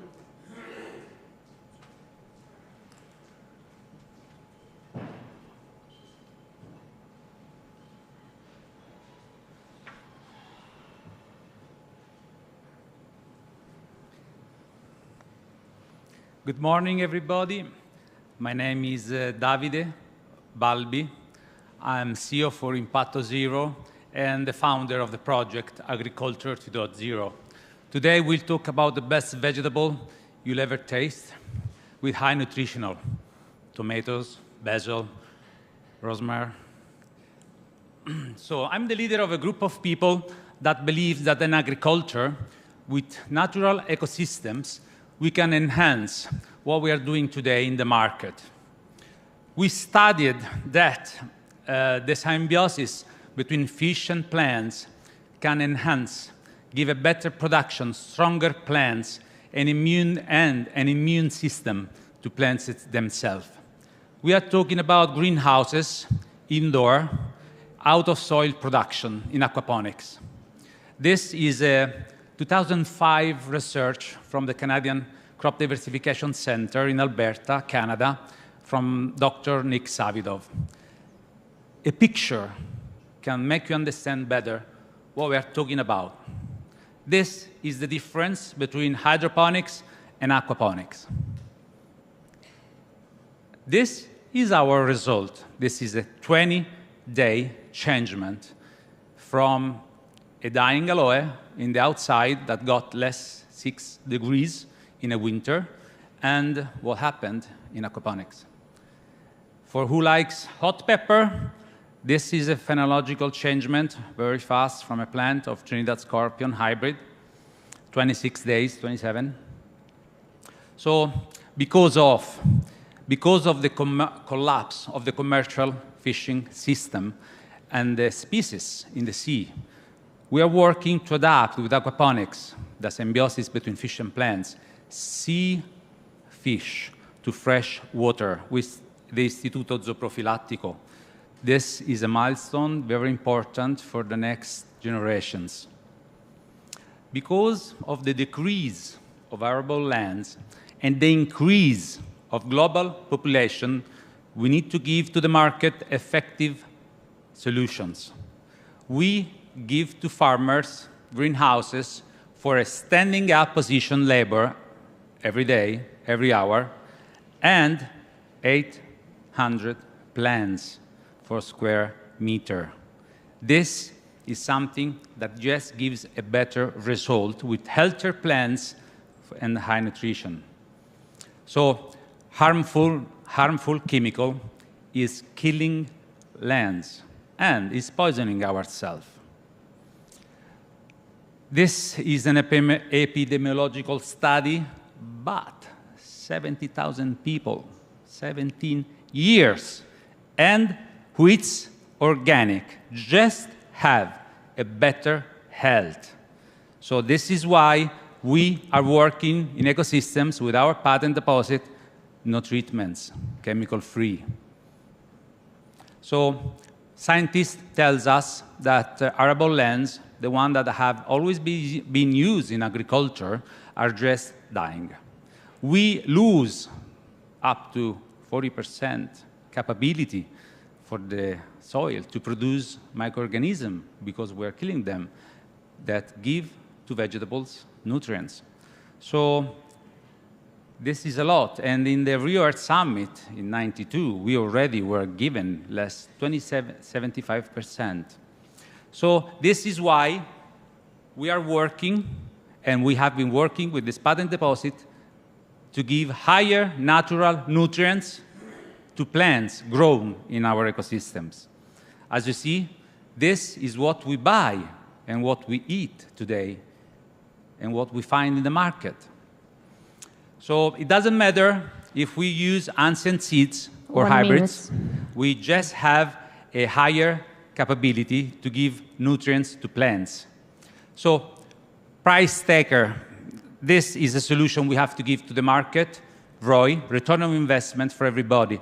This picture is because we have a selling price that is not worth to buy fertilizer. So farmers just decide to use the product for the next year.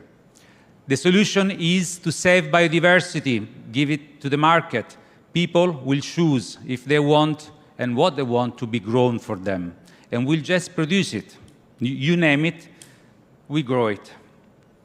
Patent deposit for Internet of Things, data collecting for artificial intelligence from microsystems, and RAS, recirculating aquaculture system with high nutrients growing vegetables. We have been founded from the PTP Science Park, the UIA, the European Founding Program, Urban Innovative Action, and the local Chamber of Commerce. We do have a laboratory. We do have in Milano a 500 square meters greenhouse, viable product. We are looking for investors. We want to do more and give artificial intelligence and an autonomous, and being able to give energy with the waste of the greenhouse to the greenhouse itself. So up to you. You tell us if we are going to be able to change and give a better agricultural market to ourselves. Thank you.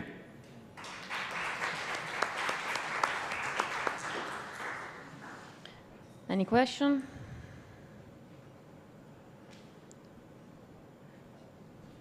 I have a curiosity. Why your team is Impact Zero by woman? Sorry? Your team is a Zero woman. Impact Zero is the name of the company. Yeah. And No. Your staff. Yes? Are there women in your staff? Okay. I've been trying to have a woman, and we just lost our fishing biologist that was a woman, and I had to replace it with a male.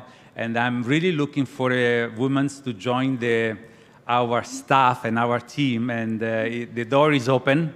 So if you would like to join us, we are there. And I'm really looking forward to have another female team member. I'm just having hard times. All males like agriculture and things like that. Okay. Sorry. I'm working on it. Thank you. So, thank you. Thank you.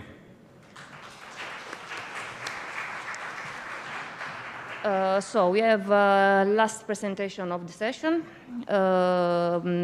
Antonio Papaleo from European Innovation Council.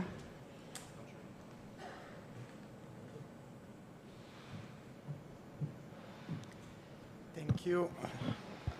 Marco Pantaleo for everybody, even if Antonio is my first name. You are correct, okay. So no problem. It's a pleasure to be here. Thanks for inviting me. Thanks to Mario Bonaccorso and the other colleagues. It's a pleasure to be here because I'm from University of Bari. I'm professor of applied thermodynamics, but now I'm in a temporary role as a program manager at the European Innovation Council. I will try to explain you what EIC is doing for bioeconomy, what are the funding opportunities, and what in particular program managers are doing, and what is the role of an expert, scientific expert as me in EIC. So, I don't know if I can go.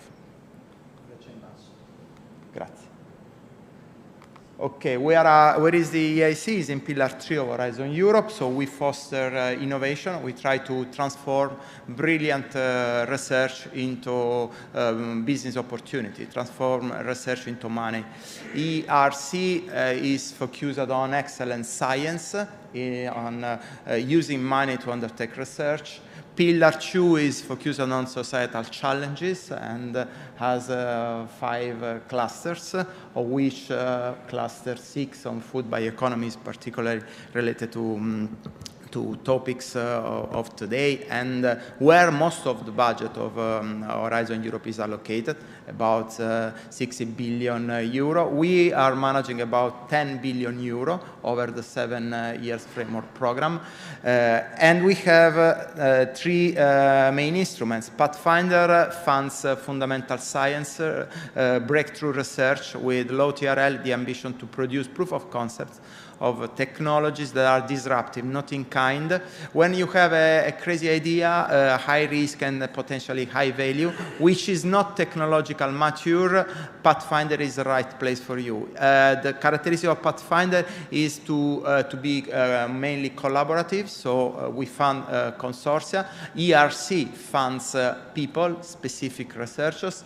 Pathfinder funds groups of researchers with a multidisciplinary skills approach and with the ambition to transform the research into innovation business opportunities with the transition, which is dedicated to ideas, not beneficiaries, ideas already funded by Pathfinder or ERC proof of concept to overcome the debt valley and to scale up the proof of concept explored in ERC or Pathfinder projects, while the accelerator is focused on startups. It's a mono-beneficiary funding mechanism with both grants and equity, so blended finance. And I've seen here several startups that could be eligible for the accelerator. I will try to show you also some startups that we are funding, we have funded in these years. One key difference with ERC is the fact that we have both bottom-up calls open to any kind of ideas or top-down calls, challenge-based. They are called challenge calls, both in Pathfinder and Transition Accelerator. And the program managers are in charge to define year by year these topics with the strategic intelligence activities, selecting the areas that needs particular attention because of critical mass of startups potentially eligible, clear needs of Europe to focus on specific areas that are a bit not properly explored in Pillar 2, for instance.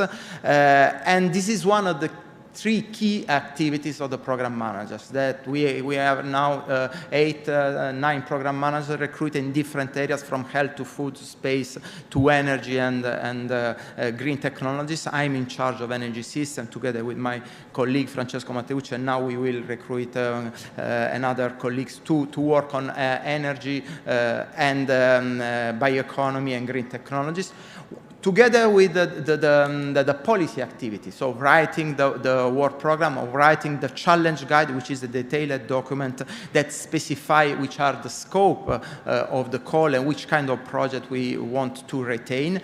We also are in charge of the evaluation of this proposal, selecting the experts and trying to compose a portfolio with projects complementary that can work together, that can have shared components, that can address with diversity, technological diversity, the research problem in several ways. And this is another key peculiarity and diversity in comparison to what has been done so far at European Commission. So the evaluation is not in charge of only to external evaluators, but we chair the panel of evaluators, and we try to align the project with the targets of the call.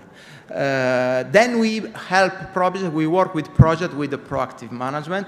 We try to meet them, to offer them all the further funding opportunities, to introduce them to potential corporates or other researchers that could nurture innovation and transform best ideas into real market opportunities.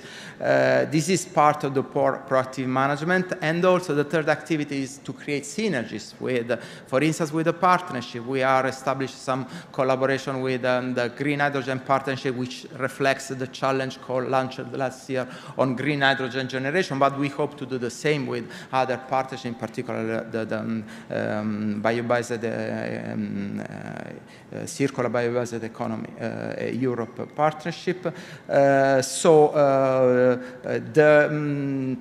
There are some instruments, some tools that we can put in practice, business accelerator services, which are dedicated, for instance, to our Pathfinder and transitional beneficiaries, ad hoc grants or fast track to accelerator calls, but also other support and coaching activities that are dedicated to the startups funded with accelerator. This is just an overall view of our portfolio ongoing, how we grouped funded and ongoing projects in several areas.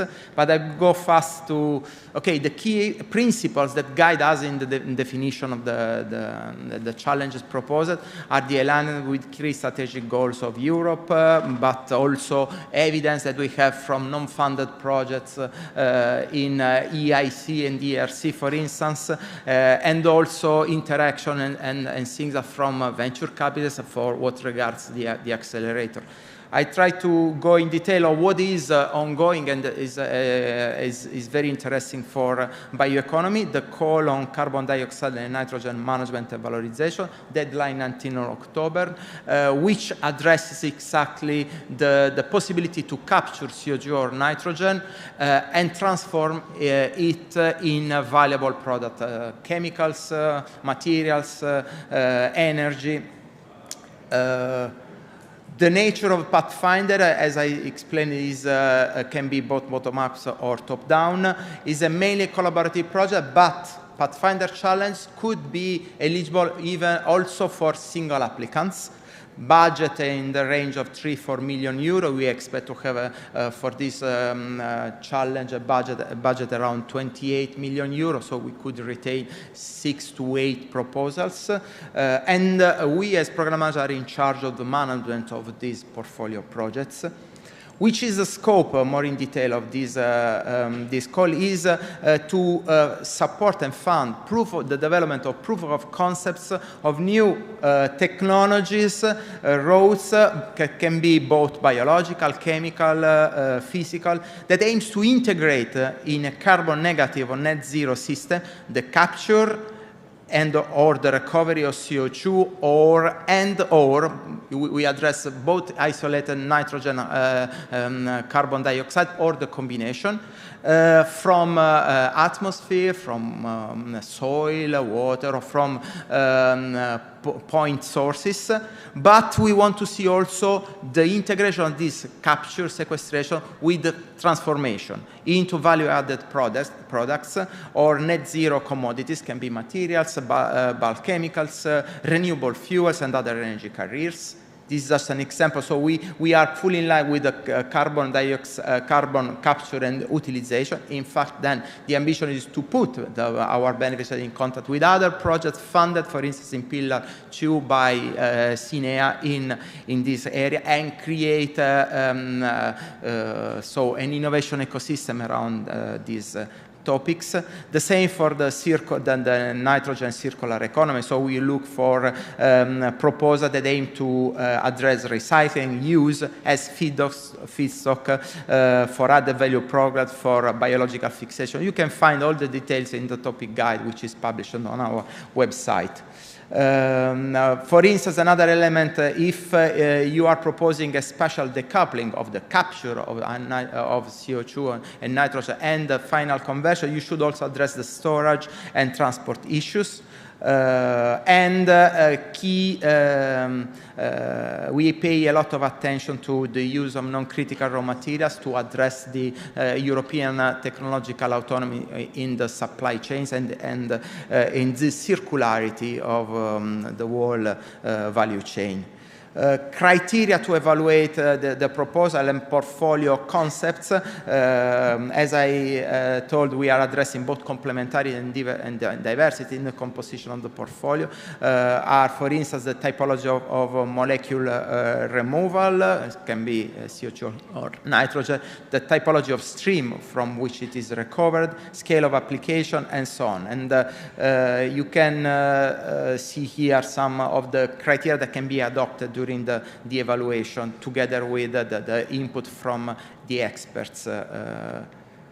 So, okay, this I can go quickly. This is just an example of what has been done in the Pathfinder Challenge on green hydrogen last year, where we assessed more than 100 proposals. Half of them were eligible from the first evaluation from the external experts. Then we analyzed these 50 projects eligible that got already a first score in light of the portfolio criteria, in that case where the system integration of green hydrogen generation, the use of non-critical raw material, and we allocated this project in different technological areas because we wanted to address diversity of technology, and we retained some projects that were not necessarily the best one, the one that got the highest score, but one that best fulfilled the aims of the portfolio.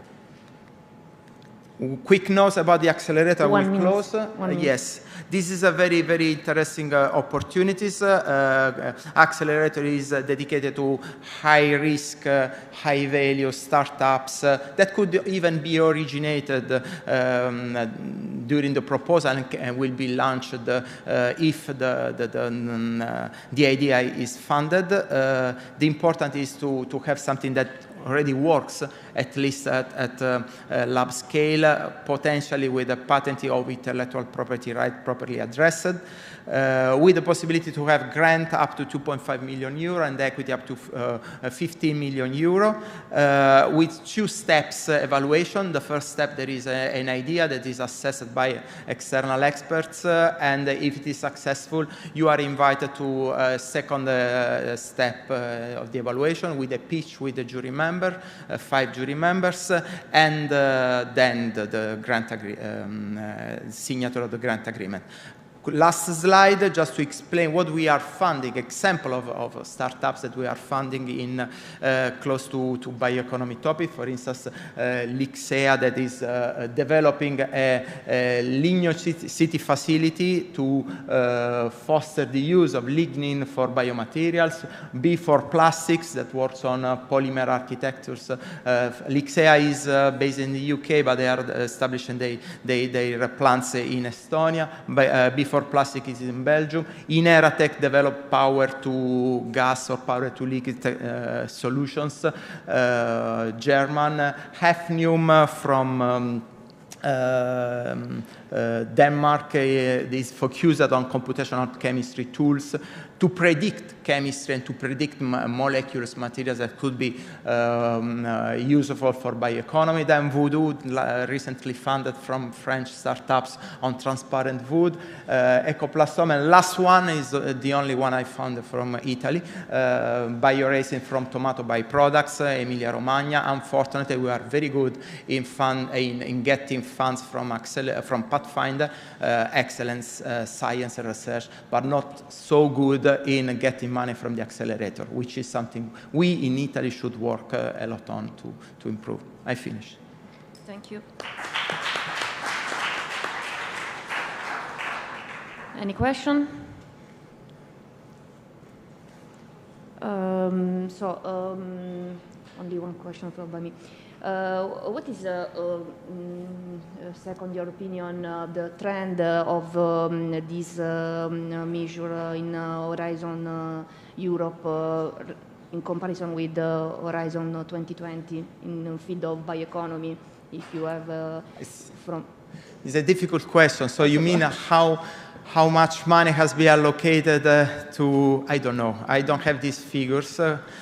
Interesting to do probably. There are the partnership, the BEC partnership will be a lot more appropriate to address this. But I can, yes, it will be interesting to carry out this analysis, at least from our side in ESC with Accelerator, how much money has been allocated to circular economy in the last years. We have figures like these, aggregated figures. I don't have it in heart, but... Okay, thank you. Welcome.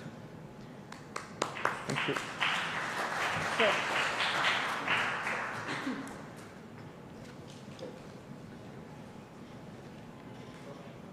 So I will be calling the speakers of the next panel, our investors and accelerators, ECBF, and Capricorn, and we have Horaviv and Terra Next, please.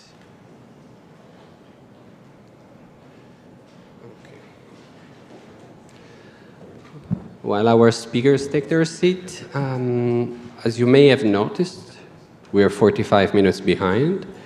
So what we will do is that we will lose a few minutes, but mostly we are postponing and shortening the coffee break, okay? We will be starting the coffee break at 11:50 or so, okay?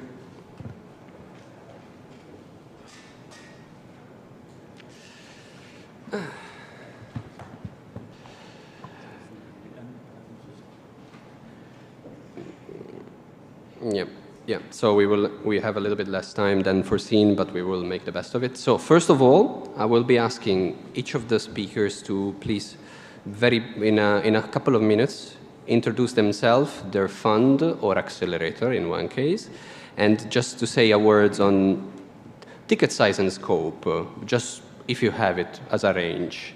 And then we will just proceed, I would say, from order of distance from me. Please, Ludwig. Let's speed up then. Hello everybody, I'm Ludwig Goris, I'm partner at Capricorn Partners. We are an asset manager based in Belgium. We manage over $500 million of assets organized in various funds. We have quoted activities. What does that mean? We manage funds that are stock quoted, but that also invest in small and mid-cap companies all across Europe, but also one dedicated fund, and that's why I'm mentioning it, in growth companies in the private sector. But mainly for the purpose of this discussion, I think we should focus on our VC activities, which is now, let's say, an active over 250 million euro, investing in digital, in clean tech, and in medtech or health tech. We also have a specialized branch in cross-border opportunities, China-Europe. That's a specialized fund.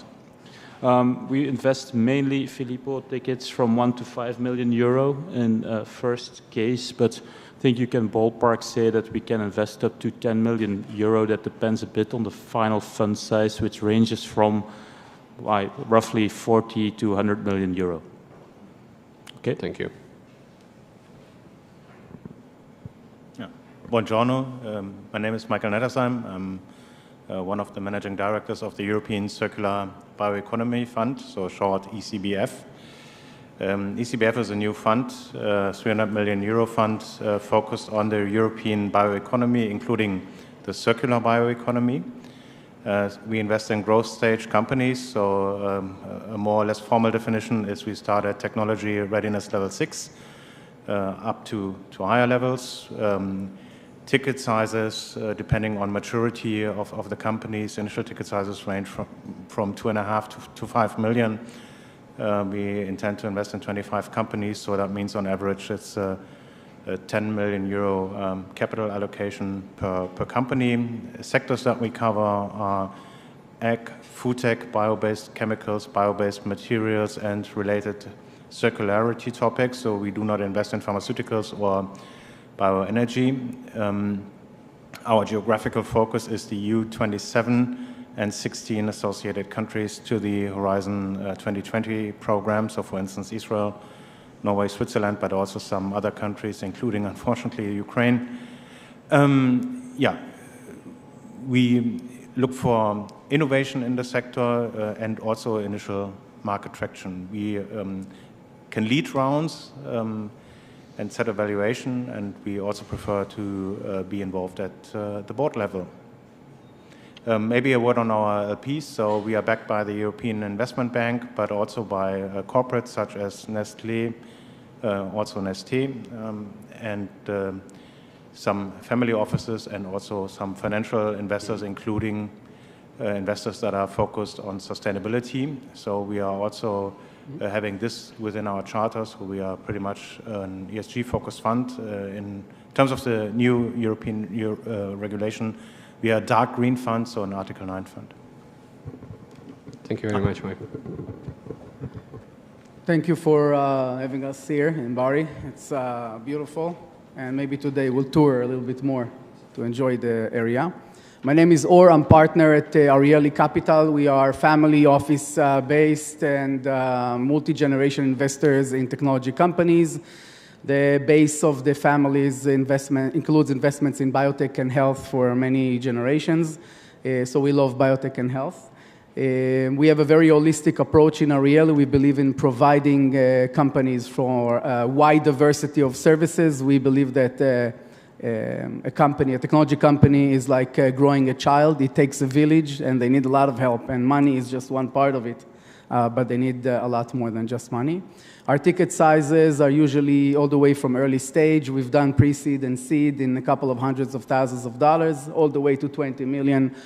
We like to grow with the company and throughout the life cycle, and we have a multifamily office called ShareNet Finance platform in New York, includes over 420 family offices on the platform, which is leading as well later rounds, including a latest round that we've done was E round in one of the unicorns, Israeli unicorns.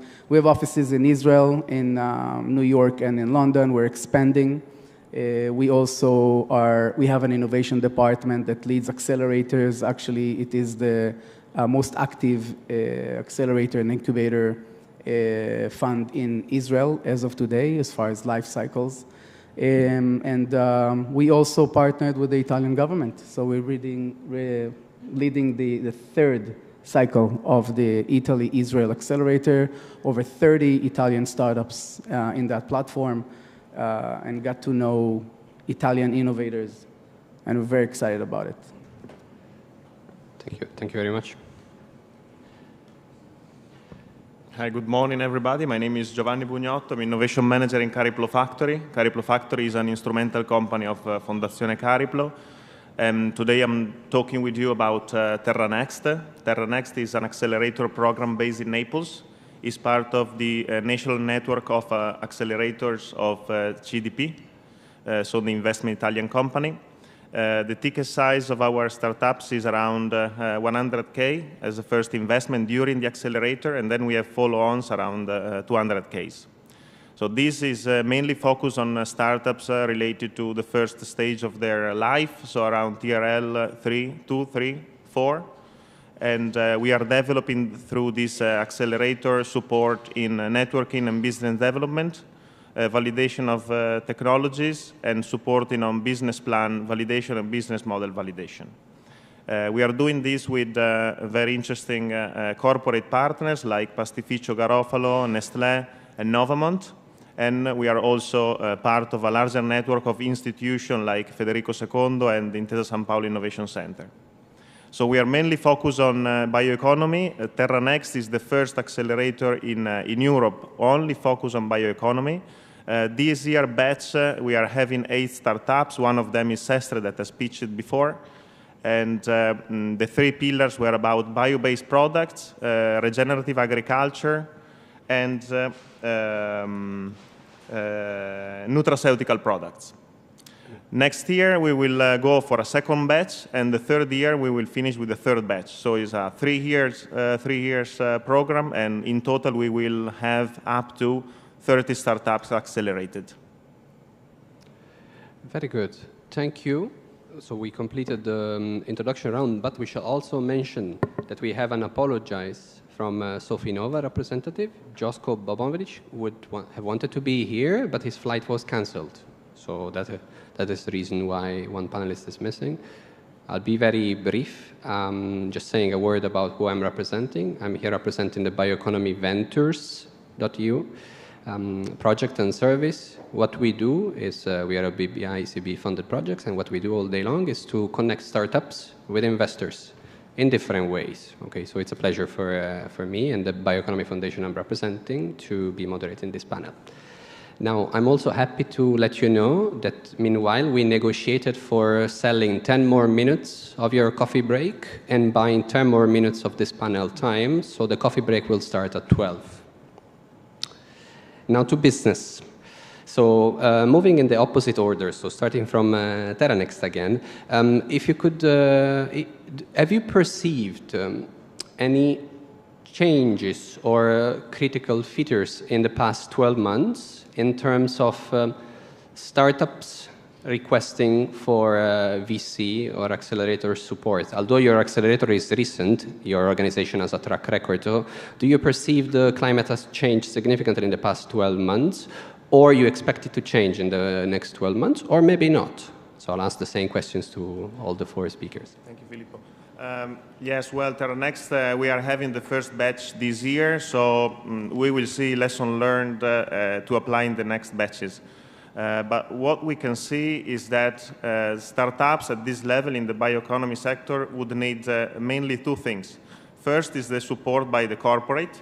So we have already corporates in the accelerator, and they are supporting the startups a lot in terms of technical roadmap and vertical expertise on the market, and then also on the commercial channels. So I would like to make a call for action to corporates and to SMEs in the territory, but also internationally, to get along and then to come to TerraNext, because the support they can provide to the startup is very fundamental at this stage. And the collaboration needed between startup and corporates is fundamental already from the first stages. So this is a change we would like to boost in the next batch. Very good. The second call to action and the second improvement we would like to make is related to the largest fund after the accelerator. So we are having tickets around 100, 200 follow-on, but for bioeconomy startups, the investment to make pilots on the technical products and processes is much larger. So we need to boost and to build a funnel of investments that enable the best startups to grow and actually be able to scale and test their products in a larger scale. Thank you. Thank you. And Horaviv, do you perceive, rather than on the demand, on the money demand rather than on the money supply, do you perceive changes on the request from the market, on the companies, the startups asking for capital? Anything important change in the past 12 months or in the next months, or business as usual from the VC side of story? Well, has been since we've been operating in the Israeli ecosystem, it's been very, very active. The deal flow is constant. There's a lot of capital that has been raised by investors. So there's a lot of capital on the floor looking for investments. But just like any other situation where you have some sort of prediction or expectation of economic downturn or something that's coming up, people are starting to look and ask questions. I don't necessarily think it's a bad thing. I think it's a good thing. I think it helps people to look inside their companies and focus. A lot of unfortunate situations happen. We've seen a lot of companies firing, closing departments, etc. But at the end of the day, what it does, it brings people to the basic, to the core. And people are asking, do I offer value?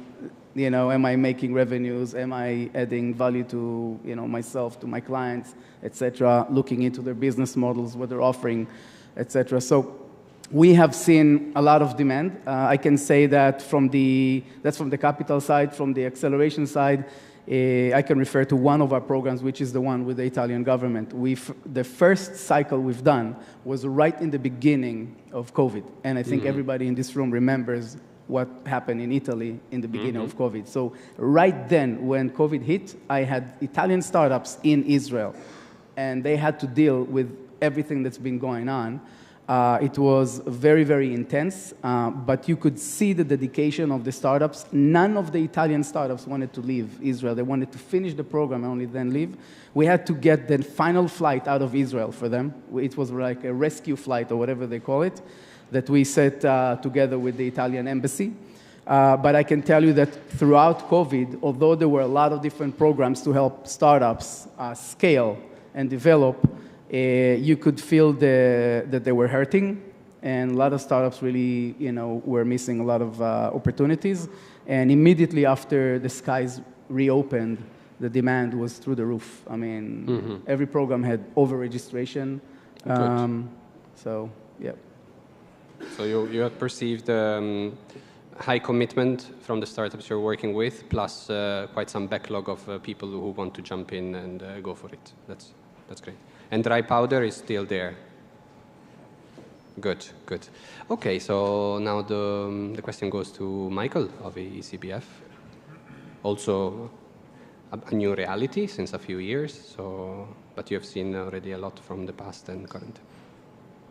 Yeah, I think your question was really on what has changed over the last 12 months, and I would say a lot, unfortunately.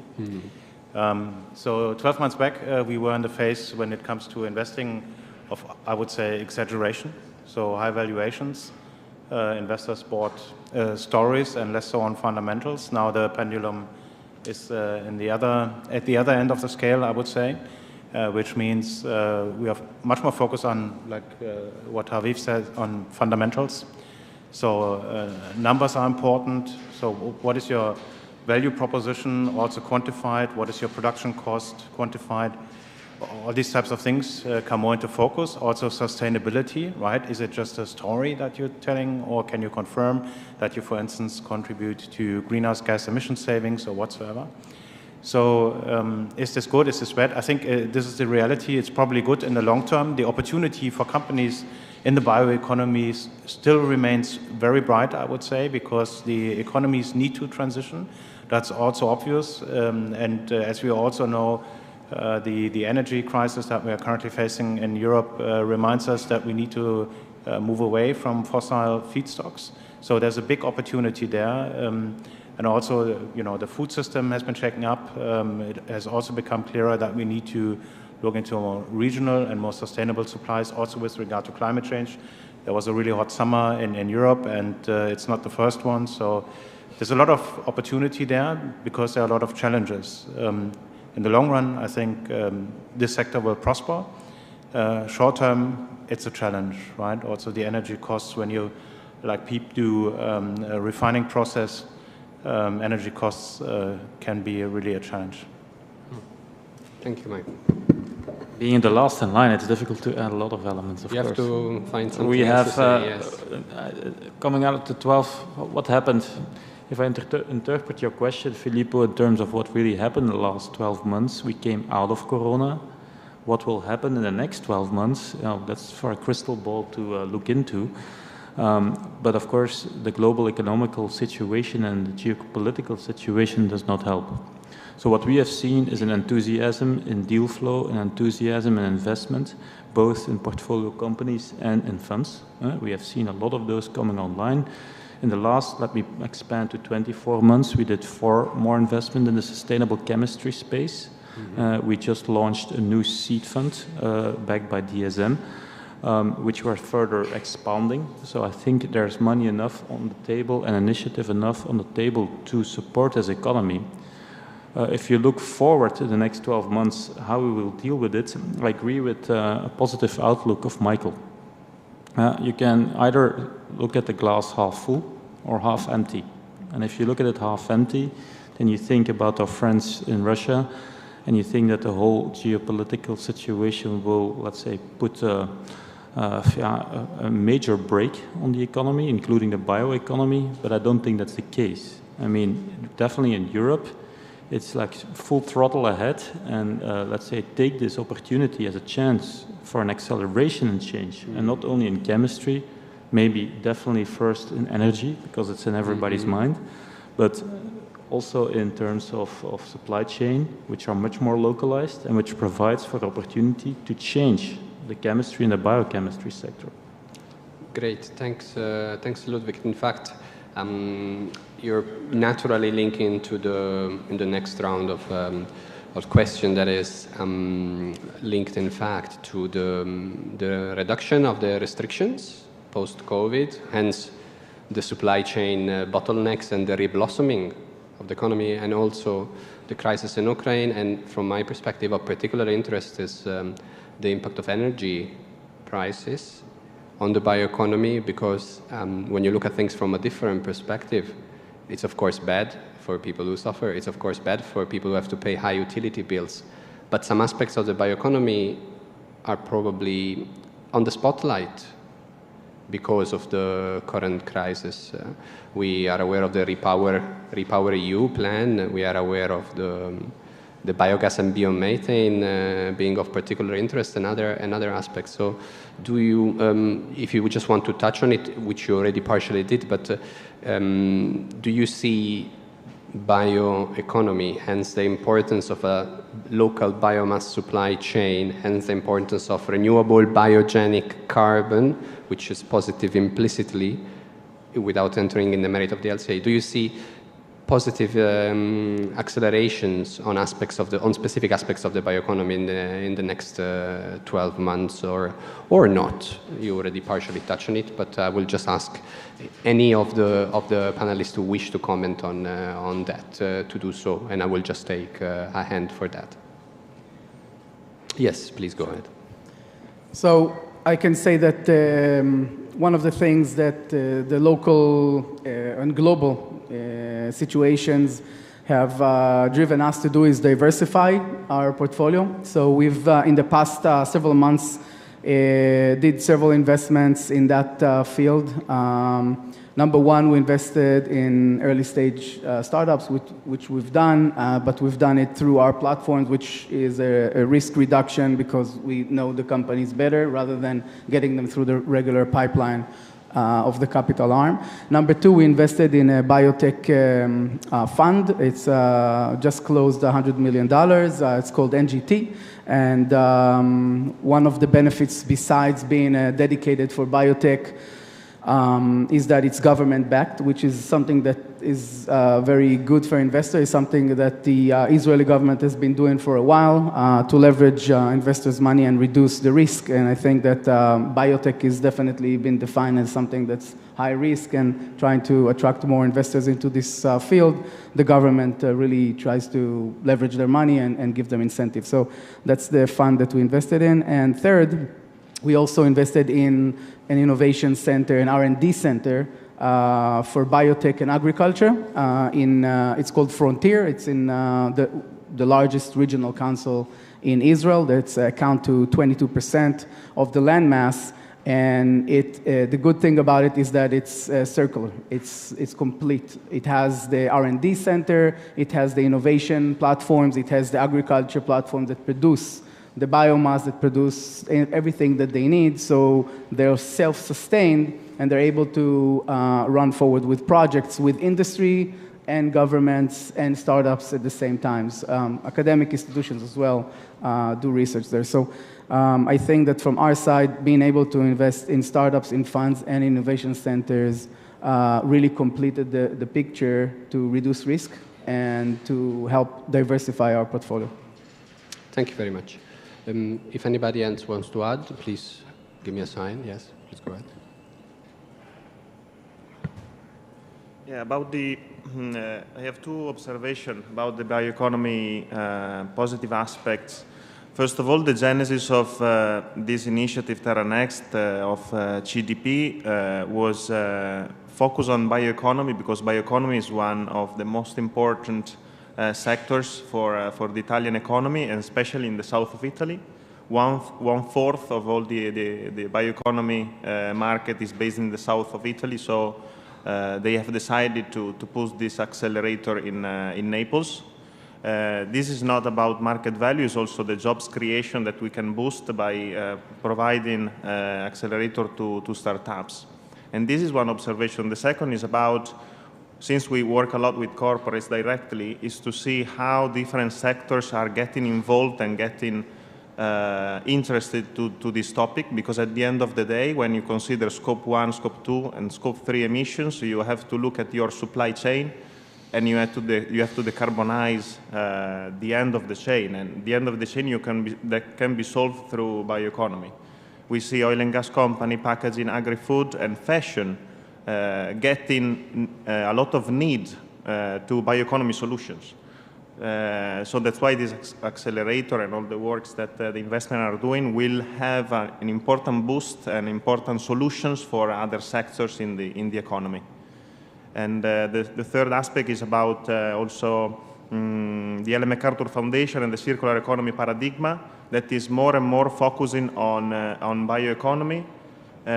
So we can see how this is getting really to a momentum of hype that we hope then can drive solution practically to the market. Very good. Anybody else wants to add? Oh, yes, yes. Yeah, when you look at the bioeconomy, there's clearly some challenges, at least short-term, but also opportunities. So fossil-based resources have become much more expensive, so that clearly impacts fossil-based industry, also the chemicals industry. Some products have already been discontinued because of a higher cost base, so they are not profitable enough anymore. At the same time, it could also switch some more demand on bio-based feedstocks to convert them into biogas or other energy usage. So there's some competition probably coming up. The net effect is to be seen. But I would say in principle, the sustainability aspect will prevail. There's also new regulation coming up, and also for us as investors, making sustainable investments more transparent, and a clear intention in Europe to drive capital into more sustainable industries. And last but not least, we don't know what the energy crisis and increasing energy costs and inflation will mean for the consumer, right? Some of the bio-based companies, they have market entry strategies based on premium pricing, so I think that will be a challenge, right? So we will have to see how this pans out. Thank you very much. You also want to intervene, right? Maybe a small addition to that, I think, yeah. I mean, what will drive the bioeconomy? Yeah? So cost and regulation is also something that Michael already alluded to. But of course, we should not think about the final end consumer. If you look at specific examples, like contamination of the environment, climate change, that has set, let's say, a complete working mechanism in motion that, in my view, is irreversible. For instance, in Antwerp, which is in Antwerp, we have a PFAS scandal. 3M is, let's say, dealing with this scandal all over the world, not in Antwerp. I mean, these persistent organic chemicals are there to stay. And the consumers are fed up with such kind of incidents happening. So this, together with cost of CO2 and regulation, will set in motion that. And we see that in practice. I mean, if you look at every conference you go to, if you see at every fund that is active in sustainability, the corporate capital inflow is gigantic. So chemical corporations are now present at the table with either their corporate VC fund or with their fund-of-fund activities in funds like ECBF or Capricorn or Emerald Technology Ventures. And they're all coming all at once. And that's a major shift. And that's also what I said last year in this forum from 5 years ago. If you wanted then to appeal to chemical corporations for investments in venture in this sector, and that message landed on a cold stone. And that has completely changed. Thanks. Thanks for this contribution, Ludovic. We are moving in the last 15 plus minutes of the panel. We invite the participants to hold on, and also you can start prepare eventual questions you may have in a few minutes, because we may give the floor for questions later while I continue with the panelists. Thank you. So, in fact, Michael's comment and in part also the others were really surprisingly building nicely into the next questions, which Michael has already addressed in part, is when you come to assessing an investment, there's two terms or two concepts that we care for, among others. One being resilience, and the other being green transition. So, and decarbonization to some aspects, or recarbonization to other aspects, if we are to learn from an intervention yesterday by Bioeconomy for Change. So would you care to elaborate further on how you are considering, when investing, resilience and green transitions, or maybe you're not considering them as such, but as part of other criteria, and then we can learn from you what expressions and terms you would use for similar concepts. Shall I? Yes. Okay, thank you. Yeah, first and foremost, we, of course, are still an investor. We want to make money with our investments, so I think that's something you all know. But part of this, when we look at the companies, is really to look into the sustainability aspect. So we look at the footprint of production processes, also what happens at the end of the product life. We take this into consideration, and we want to have a really good understanding. So ideally, companies that come to us have already an LCA in place, proving with numbers that their products are having positive contributions. We also look more and more into risks associated with new technologies, because we are also forced to by new regulations. This also covers resilience, right? It also has an economic impact and a financial impact, of course, but we really factor this into our investment decisions. So that's really something that hasn't been in place a few years ago, at least in my investment activities, was pre-ECBF, but this has now become really an important topic and is taking up more space in our due diligence process. So when you are exposed to our due diligence, you will learn that we really take a close look. Also into governance topics, so it's not just E of ESG, but also we look into the social aspects. Fortunately, in Europe, there's a lot of regulations covering this, but we look into aspects like gender equality. There was a question on, female in companies earlier today, I recall. But we also look into governance structures so that the companies are properly governed, that things are transparent, also stakeholder involvement takes place. So it's more or less a holistic approach that we apply, and companies should be prepared for this. I think, at the end, we want to exit our investment. Only companies that are sustainable in that sense, covering all the dimensions, will be exitable. All others will be assets, stranded assets that we cannot sell anymore. I would say cash, and again, a lot of cash, because that's what will bring you resilience in the sector. I mean, we have come out of COVID, I think, in a very good way. I mean, governments have been flush with cash, right? But also funds, and the whole economy has been booming. But as we don't know what the future will bring, that cycle might slow down quite a bit, and we have seen that. I mean, companies have been raising a lot of cash at very high valuations. I think all that mechanism will slow down. So everybody will struggle, maybe a little bit more, with finding the next capital for your portfolio company or for your fund. So I think in this regard, if you do a capital raise, maybe the message to the entrepreneur would say, don't be too much, let's say, hung up with valuations that are, let's say, reflecting, I don't know what kind of billion markets that will turn into real sales in the future, but make sure that you have enough cash in terms of, let's say, to withstand the challenges of the next coming years. And that is a message that I would like to bring to everybody around the table, also for us. We all also took a hit. If we could, a hit in dilution, just because we could attract more money for our companies to withstand a longer period. If that's what it takes to make that cake bigger in the end, you should do it. We should just simply do it. I would like to interject to that. 100%, I can give a lot of examples of companies that we've seen that were very hung up on valuations and did not want to move and all that. Some of these companies closed in the last few months. And the ones that were open, closed rounds, got the cash, and are cruising through this time. And actually, some of them are growing. So that's very, very important. I want to add another thing.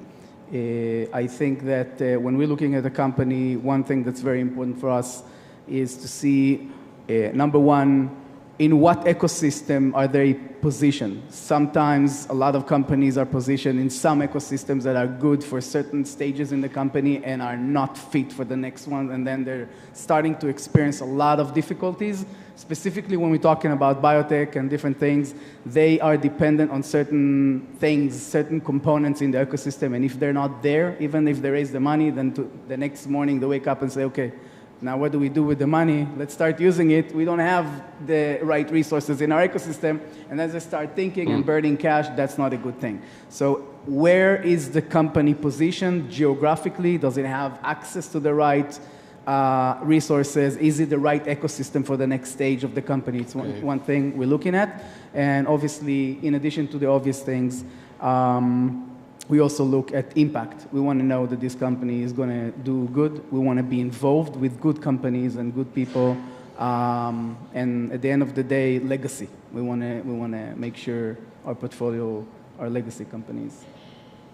Thank you. On our case, since we are working with pre-seed, seed startups, and we need them to be accelerated, the two main aspects when we look for when we assess are the teams and the technology potential. The team maybe is the most important part because we need to have flexible people that are willing to learn, and then they can have potential to improve. And the technology is also very important aspects. We are looking for patented technologies with potential to scale and have an interesting position on the market. For that, we have an assessment company of business expert and technology expert from the university, Federico II mainly.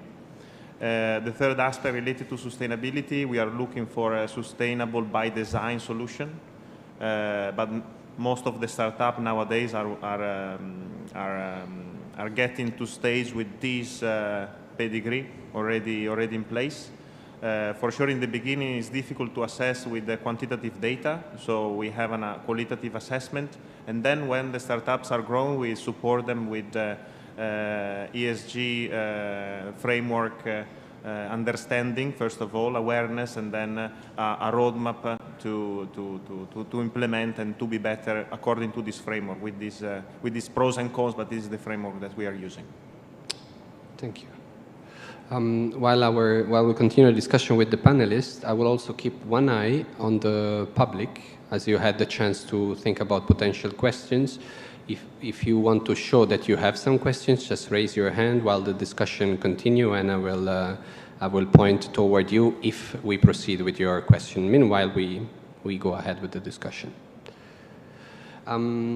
Does anybody wants to add on the previous question? Otherwise, I will go ahead with the next one. So, of which you know less about. So, as Bioeconomy Ventures project and service, we just try to understand what the investors want, and we try to understand what the startups want in the bioeconomy and connecting them with each other. We do the pitching, we do accelerator, we do a number of things, but the most thing is that we learn a lot. We have the privilege to have some budget to learn how to better assist you and them to connect with each other. One thing that we learned is, and we are trying to learn in fact, is the balance between certain sectors are more popular at a certain moment, say alt protein, and within the bioeconomy some are more popular than others depending on the moment. And so one thing that we have seen being pointed out by some investors was diversification potential of the startup or the investee, okay? So if you could spend a few words elaborating on how you deal with hype versus diversification potential of the company offer, not your portfolio diversification, but the company offer. So say now insect proteins are very popular, and the more they will be popular, the more there will be startups, and the higher the chance that similar startups will be looking for money at the same time. So how do you juggle between company value proposition diversification and hype on a specific bioeconomy subsector? Anybody who wants to take the question to kick it off, I will just give you the word. Filippo, I can comment on that. I think within Capricorn, we would say at the first time that we review companies, we always look at platform nature of the technology. And that means that you can diversify the USP into various markets, various products, that it's not like a one product or one feedstock problem. I'm going to give you an example. In 2018, we invested in a German company that was very good in enzyme engineering, but it was also very good in designing processes of 3 to 6 enzymes in a one-pot synthesis for various ingredients for food, but also for making new APIs for the pharma sector. So it was a very diversified company, both in technology and into market access, and that really paid off, because not all of those programs did work out in the end. In fact, the one that was only 100,000 euro of revenue when we invested made it to more than 10 million when we exited. So Wow. diversification in your, let's say, if your platform is very broad and at the same time very specific in that sense that you don't have a lot of competitors, yeah, that's of course the first option. Will you find those, let's say, all the time? No, and there's also exceptions to be made, but we do that specifically when there's, let's say, a high market, a high niche to be targeted. We also invested in a company that makes acrylonitrile. It's only one product. But acrylonitrile is industrially a very valuable product. And it has diverse markets in rubbers, in a lot of chemical markets, but it's a very dangerous product too. If you can make that from sugar, which is also single feedstock, and you can then also do localized production, yeah, then you have a very niche situation for a key industrial chemical that's also a drop-in, right? You don't need to create a new market for this. So what I would say to that is diversification on a portfolio level is I think if you can, you should. If you don't, then make sure that your market opportunity or your, let's say, solution to the problem is really a need to have for the industry. Clear, thank you. Before leaving the floor to the next answer, I just flagged that we are in the last 4 or 5 minutes of the panel. So if anybody of you wants to add anything very important, just give me a sign so that you have your chance to do so. And meanwhile, we go ahead with, I think you wanted to add something, right? Yes. So in regards to the hype or not, hype is doing a couple of things. The good thing of a hype is that it educates the market. It educates the investor, it educates everybody, attracts attention to certain things, so alternatives and all that stuff. The bad thing is that a lot of what I saw from our capital side is that it drives you to a more conservative place. And there's a lot of offering in the market, and then a lot of them are just hype. Just like the hype, they're just hype. There's nothing really behind it. And then you become a lot more critical with the deal flow that's coming to you. The second thing is I completely agree the diversification as far as doing something very specific. During COVID, we invested in a company called BOH that does something that's very relevant to COVID, and they got a lot of hype around them because of that. But the reason we invested in them is because we knew there's just one small application of the entire portfolio of what they're going to be able to offer, which is the reason we've done it. But also, it brings it back to the conversation, the question we had before. The company was also, although they were in the middle of a hype, they were very open and negotiated very well, and were not stuck on certain valuations that were, at that time, a bubble. Okay, so that's also a good point. Thank you. Thank you. Very good. So I'm looking a little bit there, and I'm looking a little bit here. The audience is hungry, I think. Yes, yes, yes. Very good. So I believe we have covered quite many topics, and I shall thank the panelists for the lively discussions and iterations, and your ability to stick to the questions and build on each other's answers. That was very interesting. We know that you're bringing a lot of knowledge, and I also understand that you are around for other people asking you further questions if they want to jump, and as long as they have time. Then I think I can close this panel. Formally with 2 minutes in advance to schedule, but that's a bit of a flexible interpretation of the present situation. But we are going to go for a 12 o'clock coffee break, so now, and we are going to come back 1/4 past, okay? So there is a 15 minutes coffee break. It's not lunch, although it's afternoon.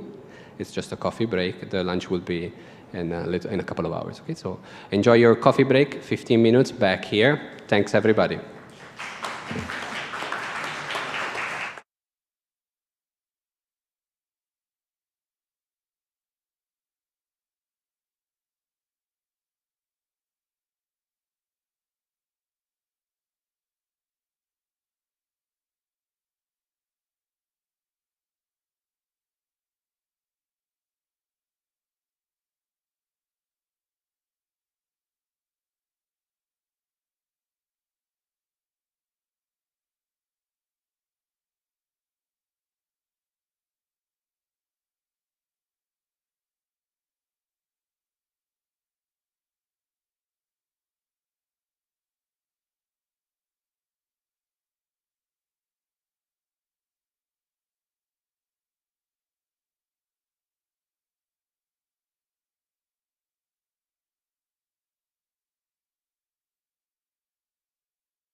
Well, okay.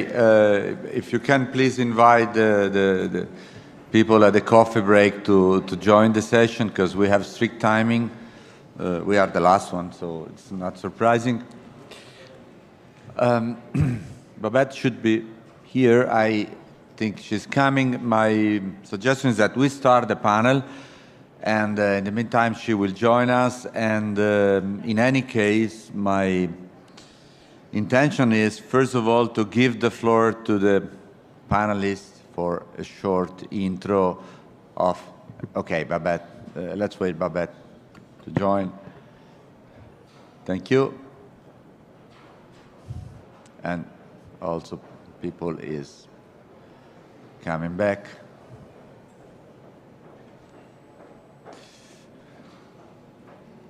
Okay. So we have two ladies, so it's kind to have ladies first introducing, what I really ask panels now is to introduce themselves shortly, the company and the main activities, areas of work in that period in the frame of sustainable aviation fuel or aviation decarbonization. Maybe we can start with Aeroporti di Roma, that is the only one dealing with other topics than the SAF itself. Please. Hello. Does it work? Yeah. Does it work? Yes. I'm Rossella Bozzini, and I'm head of sustainability in Aeroporti di Roma. The airport sector is strongly and increasingly committed to the energy transition and the fight against climate change. And a lot of airports set the goals to become carbon zero in 2050, but some airports, including Rome Airport, set this goal in 2030, so very, very close. And to reach this goal, we need the collaboration of all the sector players, and that's why Aeroporti di Roma founded the Pact for the Decarbonization of Transport, air transport. Last week we had our first annual congress, and this is an observatory who bring together a lot of industrial players. We have, for example, Eni in the same path, and institutional stakeholders, NGOs, and industry, research institute, and university. And that's why, to increase the awareness of the problem, the carbon emission from the airport sectors and flights globally are 2%. And that's just to give a dimension, and not to say it's not important. It's very important, because 2% can be seen like a very few percentage, but globally the emission rate is very important. And of this emission, 90% come from airlines and flights, and 10% from infrastructure, so airport and connection to the airports. The sector is defined as hard to abate, and the problem integration that we can actually localize our industrial plant in brownfield in order to recover and enhance also the contribution of the existing skilling, not only the infrastructure, but also the manpower, the skills that are already available in order to contribute to the sustainability of our business.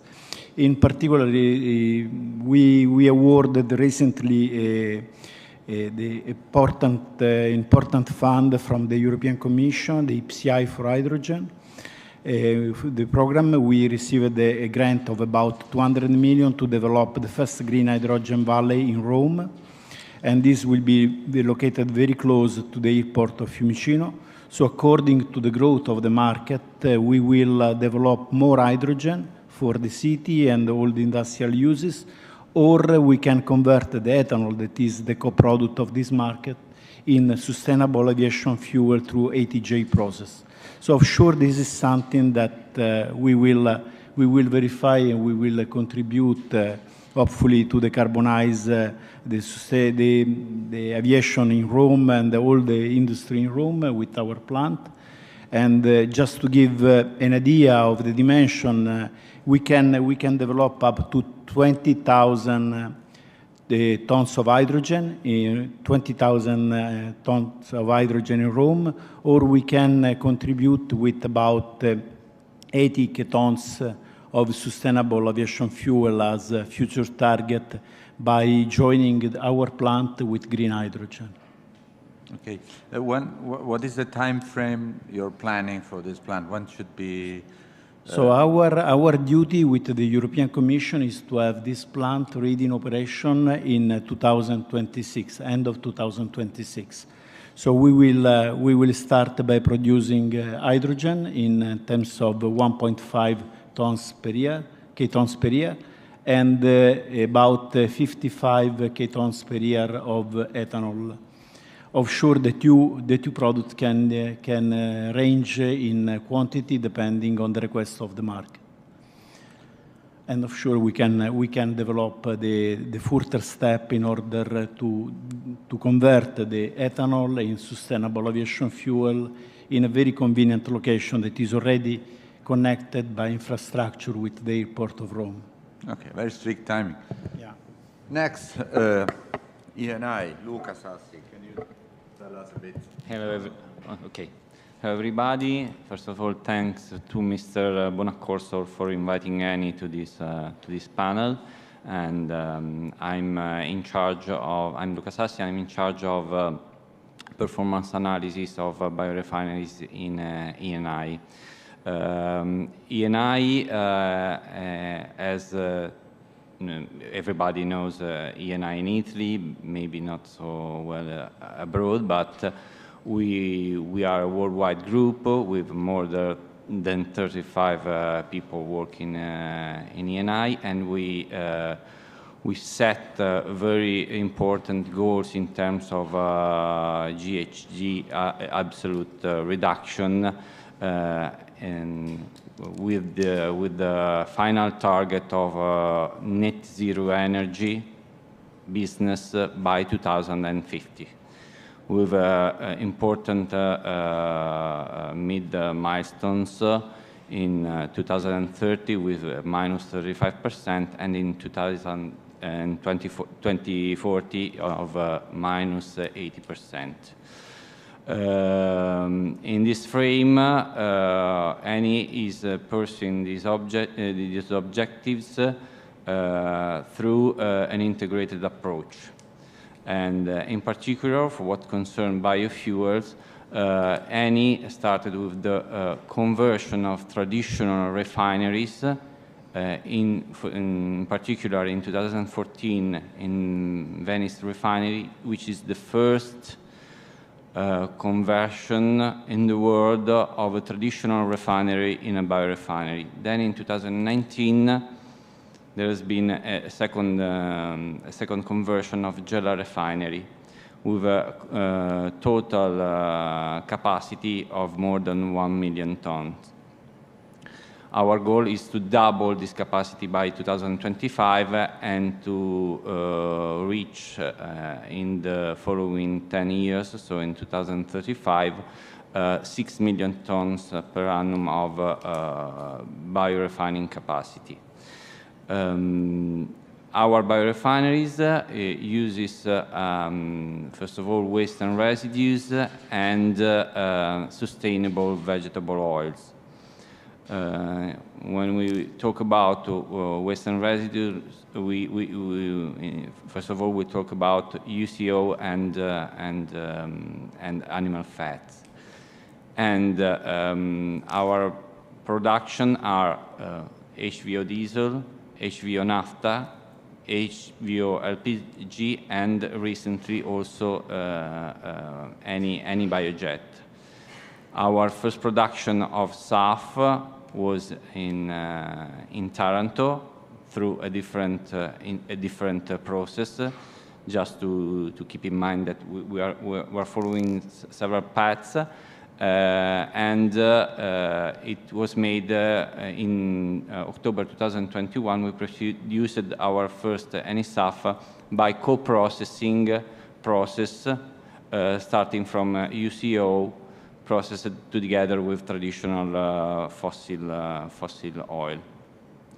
Then during 2022, we integrated our Gela biorefinery, and we sent biocomponents to the Livorno refinery, and through a fractionation process, we produced our first SAF biojet quantities. In our plants, there is a dedicated plant to be built in Gela refinery to reach 150 ktons of any biojet by 2024. In order, it should be a quantity that could meet the blending requirements for the aviation sector of Italy. And then there is a further goal that is to reach 500,000 KT of any biojet production by 2030, at least 500,000 KT. So this is what we do on SAF. Thank you very much. Now I come to Thorsten that already presented NEST and some of these topics yesterday. So in any case, I would repeat a short intro for those that are here today. But then my first question to you, and then this, I hope, stimulates some discussion in the panelists, is which role SAF, to your opinion, based on your industrial vision of development, will play by 2030, which is our first target that we absolutely have not to miss in our European strategy, and then by 2050 that will likely introduce new scenarios and new technologies and processes. Yeah. Thanks, David. Is it working? 1, 2. Yeah. Let's start with your 2030 vision. And as I mentioned and referred to yesterday already, 2030 is 8 years from now. So for me, important to say today is 2022, and it's already 5 minutes past 12. Maybe I start with that, with that statement here. We have to act now, and we don't have time to wait. And I'm really happy to sitting here on that panel and exactly reflecting what I was just referring to yesterday. All solutions are needed. And there's nothing we can leave out. From the current technologies that are existing already, and you saw that yesterday, to all the technologies as far as power to liquid. Hopefully we will be discussing a bit later on the challenges we have there when it comes to additional green energy, when it comes to capturing CO2, but it has a justification, and it's maybe on the long haul the silver bullet we are looking for. But until then, we have to act. So what role is sustainable aviation fuel playing in aviation sector? I think it's the key role. I wouldn't go that far that aviation industry would have troubles in future if there would be no SAF. But let's agree, it has been seen as one of the biggest concerns when it comes to pollution. I said yesterday already, and Rosella, you said it, currently it's 2%. The other transportation sectors will succeed, will be more successful on electrification, on hydrogen and other means, which means the relative share of the contribution of aviation will move rather to 20%. And latest then, we all together in aviation industry have a big problem. The other challenge that we have is long-term, propulsion technologies will not change dramatically, especially when we're talking about the long-term vision. Aircraft that are coming into play and coming into operation the next 5 years will still be normal fueled aircraft. Absolutely. And they'll be flying for 25 years. So just add another 5, then we're 27, and add another 25 years, we at 2052 already. So it's standing in front of our door. So we have to do something. We as Neste did our part already. Luca was mentioning a bit the numbers, and I have to brag a bit here now as well. This year it's pretty tiny for us, just 100,000 tons, but that will change already dramatically in next year, where we will have 1.5 million tons available, and we grow further with another 700,000 tons that we will be producing from 26 on, makes it 2.2. And together with the other renewable renewable diesel side and renewable polymers and chemicals, we aiming to reducing greenhouse gas emissions of our customers up to 20 million tons in 2030. So that's a bit the span. Do we need SAF? Does the aviation industry need SAF? Yes. Without SAF, we will have difficulties to expanding the business. And let's face it, and we said it yesterday, the aviation business is growing. Maybe not in Europe. Maybe in Europe we'll be reaching, kind of a plateau that we would not exceed due to train transportation, due to other more efficient means of transportation. But let's go to the east. Let's go to Asia Pac. It's growing massively, and it's the same bubble, And we only have that one planet. So let's work on that. Thank you. Are there any reaction from the panel to that specific point? I mean, the figures we have seen are really ambitious and really impressive. Maybe that. I was just going to say, since Torsten and I did speak yesterday, we haven't touched on it yet, but of course the challenge is how are we going to build the volumes that are needed to meet these mandates? So Neste has got some pretty impressive volumes in place, but that begs the question, is there going to be enough feedstock available for these mandates, probably up till 2030 with that type of technology, but what about beyond 2030?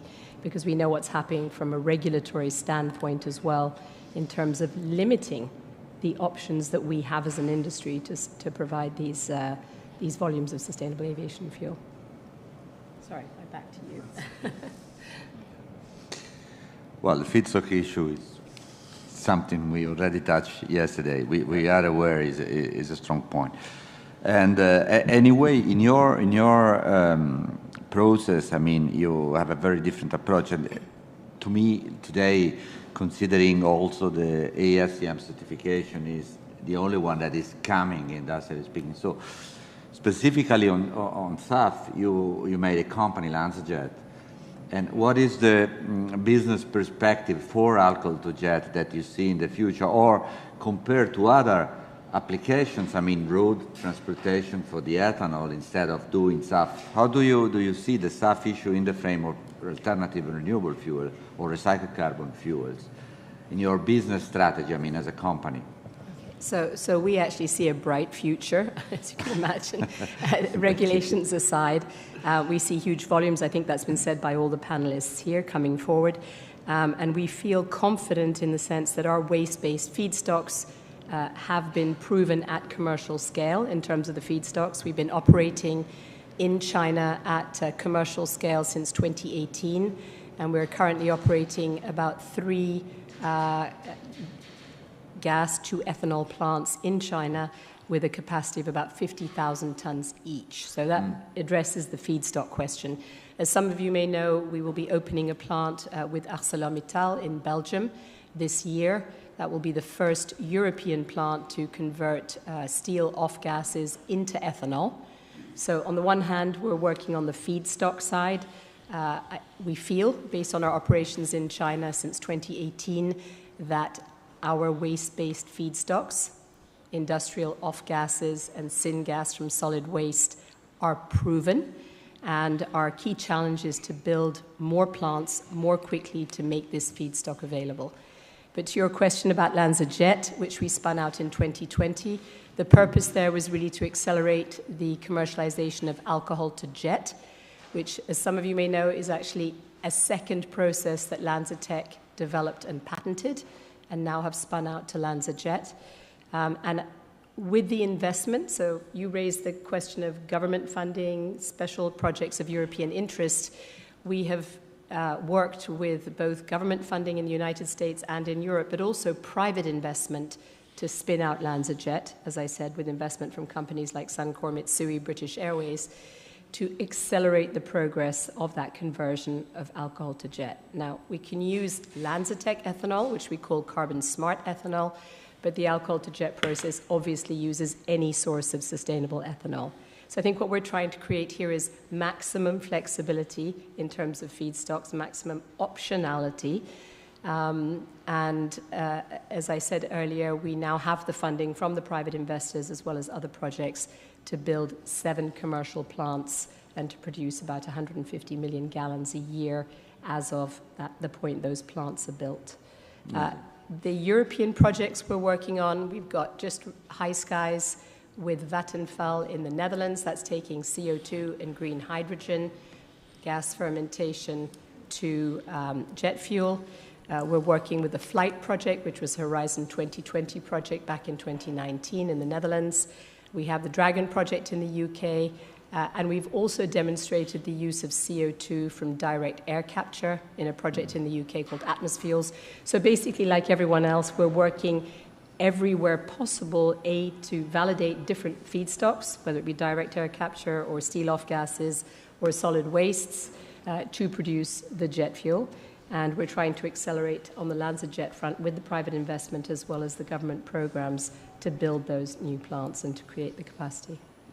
If I may add, David, on the just to put into perspective why this is all needed. I mentioned the numbers yesterday, but again, in a developing sustainable aviation developing aviation market, we're moving towards an overall demand of fuel of roughly 400 million tons, even more. Some saying 420 million tons in 2030.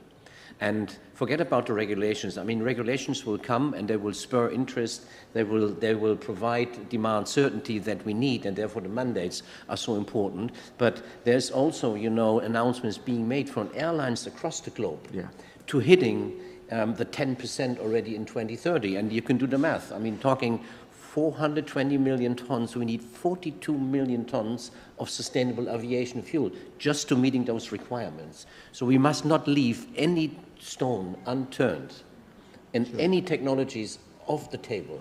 Everything is needed, and let me say that it's very important that we're working together on the regulatory side, but also on let's call it the educational side. You heard yesterday how many people have been compensating for the flight coming to here, almost nothing, and you are the experts. So you can imagine how much work we still have to do to educate the rest of the passengers. Where can I buy it? How can I buy it? What do I buy? Can I trust in that? Is it not like that crazy offsets where, you know, financing an electro oven instead of a bonfire somewhere in Africa? I mean, this is the questions we are getting. Yeah. So the trust has to be built up as well, and that we can only do together. Absolutely, yeah, you're right. And behavioral changes, engagement. We do this with the airports. That airport is a hub where passengers pass, spend time, take the airlines and connect in flight. And that is the place where they can be engaged. And that is the role, to my view, of the airport. What do you think about engagement of people in this effort? Yeah, so we are working a lot about the engagement of passenger and to change the mentality towards air transport, because we think about emission, but the aviation system also have a great advantage in a lot of other SDGs, like culture, exchange, people moving, and development of the territory. So CO2 emission is a problem, but we don't have to forget all the benefit of air transport. And in Fiumicino Airport, we are the first airport to receive the level 4 plus ACA certification for climate change, because we have a lot of plans to decarbonize fuel and solar panels. So we have already working on building this, we are in the end phase of engineering for this solar farm. And the other point is the fleet. I mean, the fleet that moves a passenger from the air to the airport, and also the fleet dedicated to moving the aircraft inside the airport. And we are passing from a fuel fleet to an electric fleet. And then efficiency, so the airport is consuming less energy, and all new buildings are certified like a green building. Last point in which we want to involve passenger is the connection between the starting point of the travel of passenger to the airport.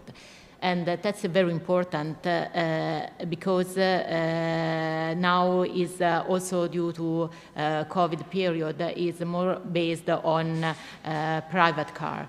And that's why we have agreement with Trenitalia to improve the connection of Fiumicino by train and also intermodality.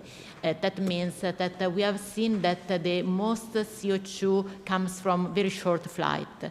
And that's Fiumicino is the hub, and the passengers are used to take a short flight, for example, from Naples or from Venice, from Florence, to reach Fiumicino, and then Fiumicino other airports.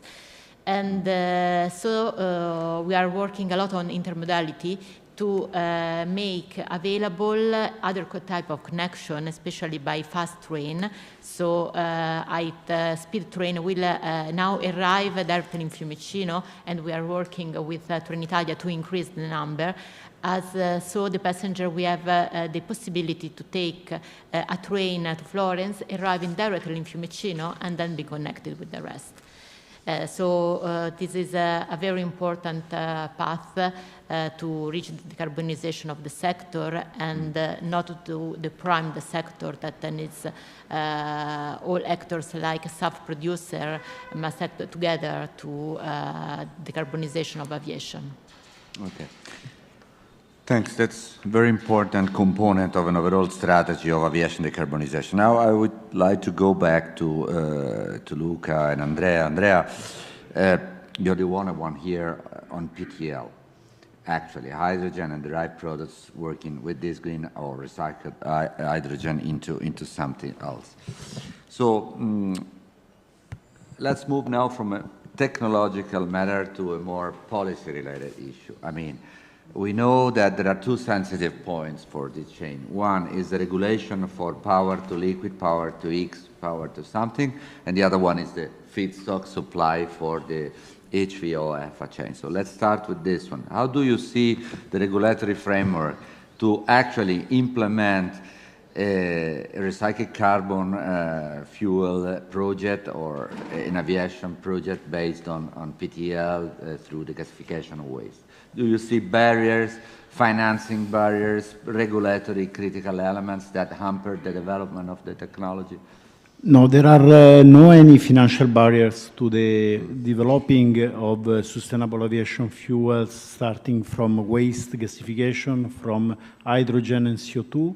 We don't see any barrier on this side. We see a lot of interest to invest on this field. Even as NextChem, we are acting not only as technology provider, a PC contractor, we are working also as developer of this project in order to create all the frame that is needed from a financial point of view, from an industrial point of view to develop this project, not only in Italy, but in Europe and abroad. We have projects in this direction in USA, in Australia, someone with LanzaTech. And so we don't see any barrier from this side. What is important, for sure, is to have a very ambitious regulatory plan, but stable along the time, because the investor need to have a clear frame in order to be ready to invest, because developing a project and build the plant and put in operation requires years, and we have to be sure, our investor have to be sure that investment is profitable, because we need to join the environmental sustainability with economic sustainability, otherwise we will not reach both of them.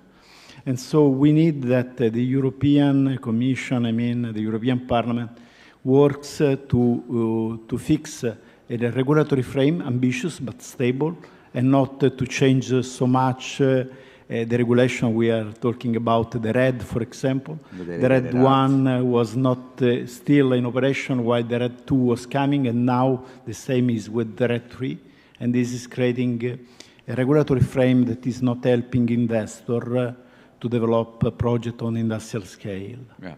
Well, the request for a stable policy environment is... I just leave the floor to Babette because she will leave, and then we continue. Babette, you're also on the same line of recycled carbon fuels, no? So are you relaxed with the EU policy, the RED 3 that is in discussion in these days with proposals from, we have Parliament, Council, Commission, and the proposals are not exactly matching completely with some elements that could be critical for the PTL. I just mentioned the origin of CO2, for instance, or others. So how do you see the policy scenario in this field of recycled carbon fuel specific? And then we move to Thorsten and Right. Well, I should and very Luca. briefly just repeat a little bit what Andrea said, which is it's an area of significant importance. We have to get this right. And we as LanzaTech, we're a small company. We need to work together with others. I mean, I'll just say we hired a European policy officer to be on the ground in Brussels to work with the institutions, but no one organization is going to be able to make the kind of change that needs to be made to keep these regulations as they come in force in place and not changing every year. So I can only second what's been said. There is some level of concern about the volatility of these regulations, the evolution, the unpredictability of it, because at the end of the day, it does raise concerns for investors. And now that we have the technology, we still need investment to build the capacity to meet the mandate. So I just say it is an area of focus for us. We're trying to resource the area, and we look forward to working together with many others to make the case and to inform the policymakers of the benefits of the multiple technologies. This is something that, if I may say, is a very personal opinion, but greatly make a difference between Europe and the US, for instance, with a very stable and clear, with the Presidential Grand Challenge, the BETA program, the Action program, and there's a path and the roadmap that is very stable and very clearly indicated. And here we are discussing RED 3 while the delegated act is not yet there and already changing the rules. So it's please. You can come back. Just one thing, because you asked how is the framework for PTL. I mentioned earlier that we need all the solutions, and what we also have to make sure is that the regulations remain fair. And I was referring to that yesterday, especially to the Lignin part, for example, where we are now suffering in the European Parliament in the process challenges. So it might be the case that we cannot unleash that volume. And I think we can all agree, scalable volumes on the power to liquid, we still have to wait. I mean, it is a solution, but it's only one of the solutions. And if everybody is jumping on that bandwagon now, and if we forget the other technologies and we even discourage investors to continue on that, then we will be missing our goals. There is a high probability that in the next 5 years we will be exceeding 1.5 degrees already at least once. So we cannot discuss things in 2030, 2035, when we then may have in 2040 enough power to liquid volumes available. Let's use what we have now, and this is what we have to address in Brussels, in Italy, and in all the countries around Europe. Indeed, and by the way, you are in a region of Europe where the direction is towards the 3 degrees. So the Mediterranean area is rising temperature much faster than the rest of Europe. Thank you. Luca, we briefly touched on the issue of the feedstock. HVO and FI is so far the dominant in terms of volume, technology and process to deliver HVO and SAF. And indeed, you have to address a serious point on how to obtain sustainable lipids, possibly no food and feed, compliant with RED 2, Annex 9, Part A, blah, blah, blah. So how do you see ENI in that issue? Well, ENI, keeping in mind these critical issues, at the beginning of 2021, started with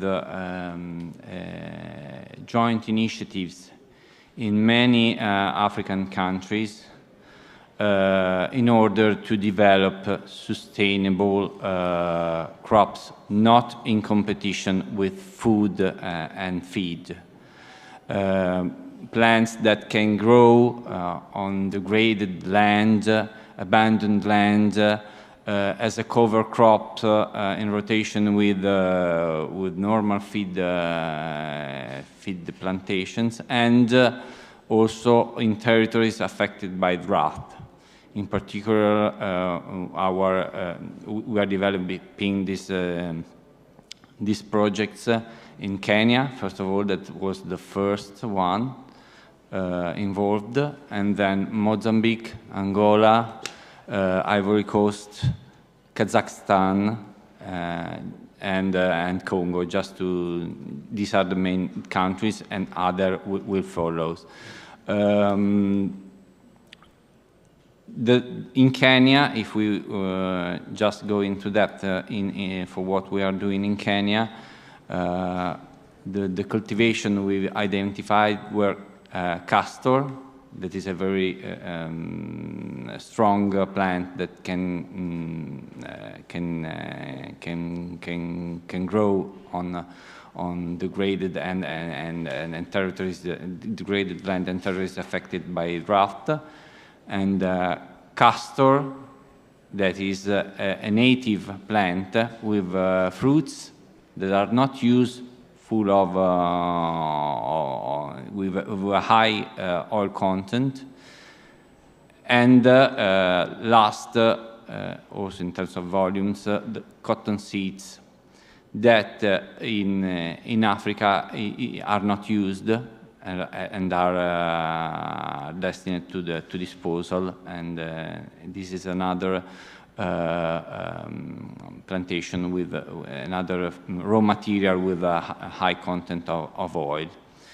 We are developing agri-hubs where through the crunch of seeds we obtain oil that will represent a low ILUC feedstock. Because there's no land change. These volumes, we have a very ambitious program with the development of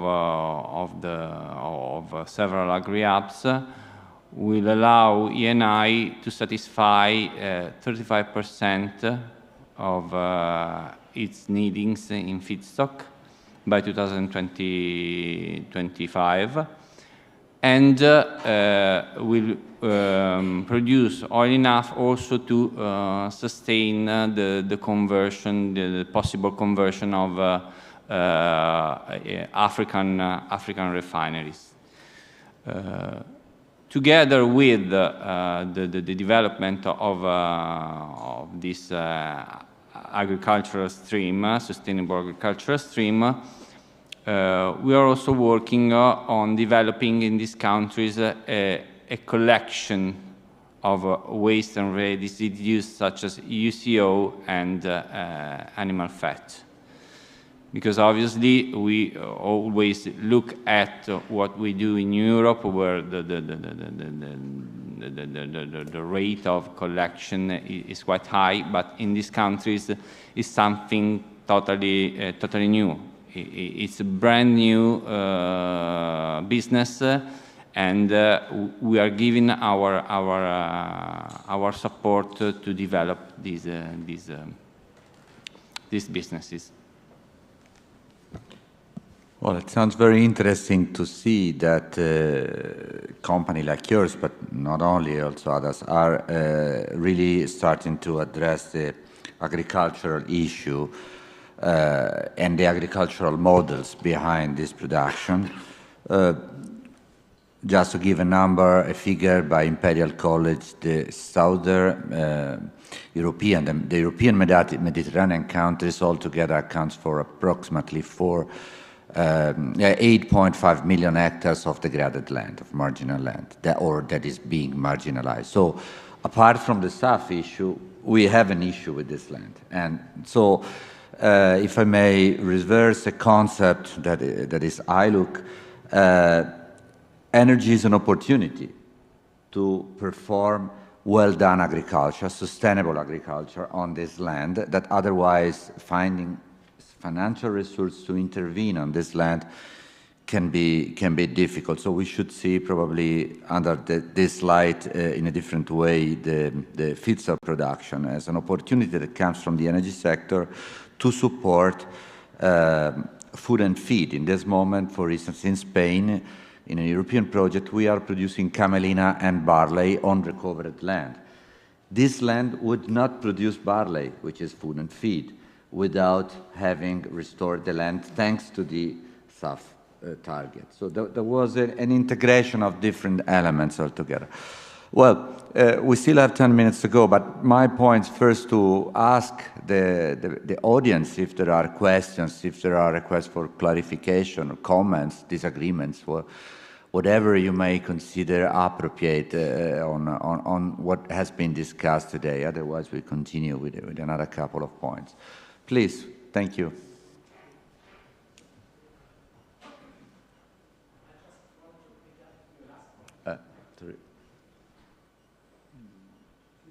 Is it working now? Okay, thanks. I just want to pick up your last point of using degraded land to produce the feedstock.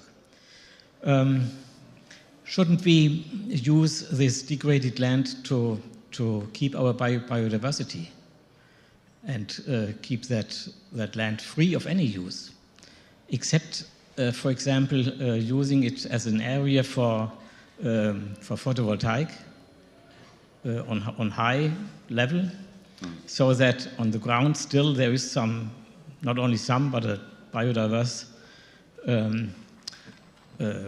vegetation, and use this photovoltaic is more efficient concerning producing electrons than vegetation, and use this power to valorize CO2 and produce from these electrons kerosene with CO2. This is my question. Okay, I have my own answer, but I ask panelists first to reply to you, so I don't want to influence. Please, who wants to respond to that question? If any? No. Well, okay. It's a very valid question, and obviously nobody would be against biodiversity. Let's face it. But I think this is a more complex thing here, and we've been talking yesterday about the agricultural sector and the opportunities we could be providing. And I think this component must also not be forgotten. And we could help a bit biodiversity by improving the quality of soil when we're using those plants. We could help the farmers, maybe running a business that is not subsidized. So from an economical standpoint, I see a lot of value in doing that. I'm not against photovoltaic. Optically, I maybe would, because I would have it rather green, or maybe with cover crops rather than with glass kind of or plastic-like plastered regions there. That's my personal maybe just view. But still, I think it provides a lot of opportunities across the sectors. And this is what we have to have in mind. Again, I'm also of the opinion that using electrons to then later producing power to liquid is the long-term solution. Should we not have been able beforehand to producing kern fusion or to realizing core fusion here on the atomic side, but that's further down the road. But valid point, as all the questions you had, but I think there's a wider concern that I have, or a wider context that we have here. Yeah. I would like to add something on this point, because for sure your proposal is absolutely a good proposal, but obviously we have to keep in mind that we have to follow, as already said several times, many streams, many paths to reach the goals. And obviously in the desert it's okay, you can cover with a photovoltaic panel, and probably is the best options But when, as already said also by Thorsten, you are for what concerns, for example, cover crops, you cultivate when the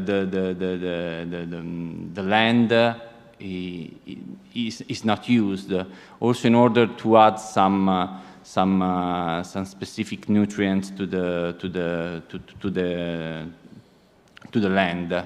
So you can't put a photovoltaic and substituting what is destined to agriculture.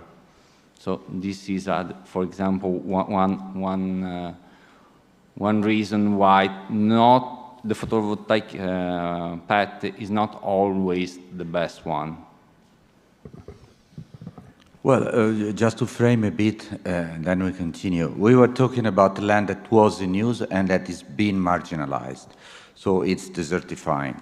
Well, first, due to the climate change impact. First, indeed, this is something, as a citizen, I don't want to see. I don't want to see my land to become a desert with carbon in soil below 1%, sometimes even.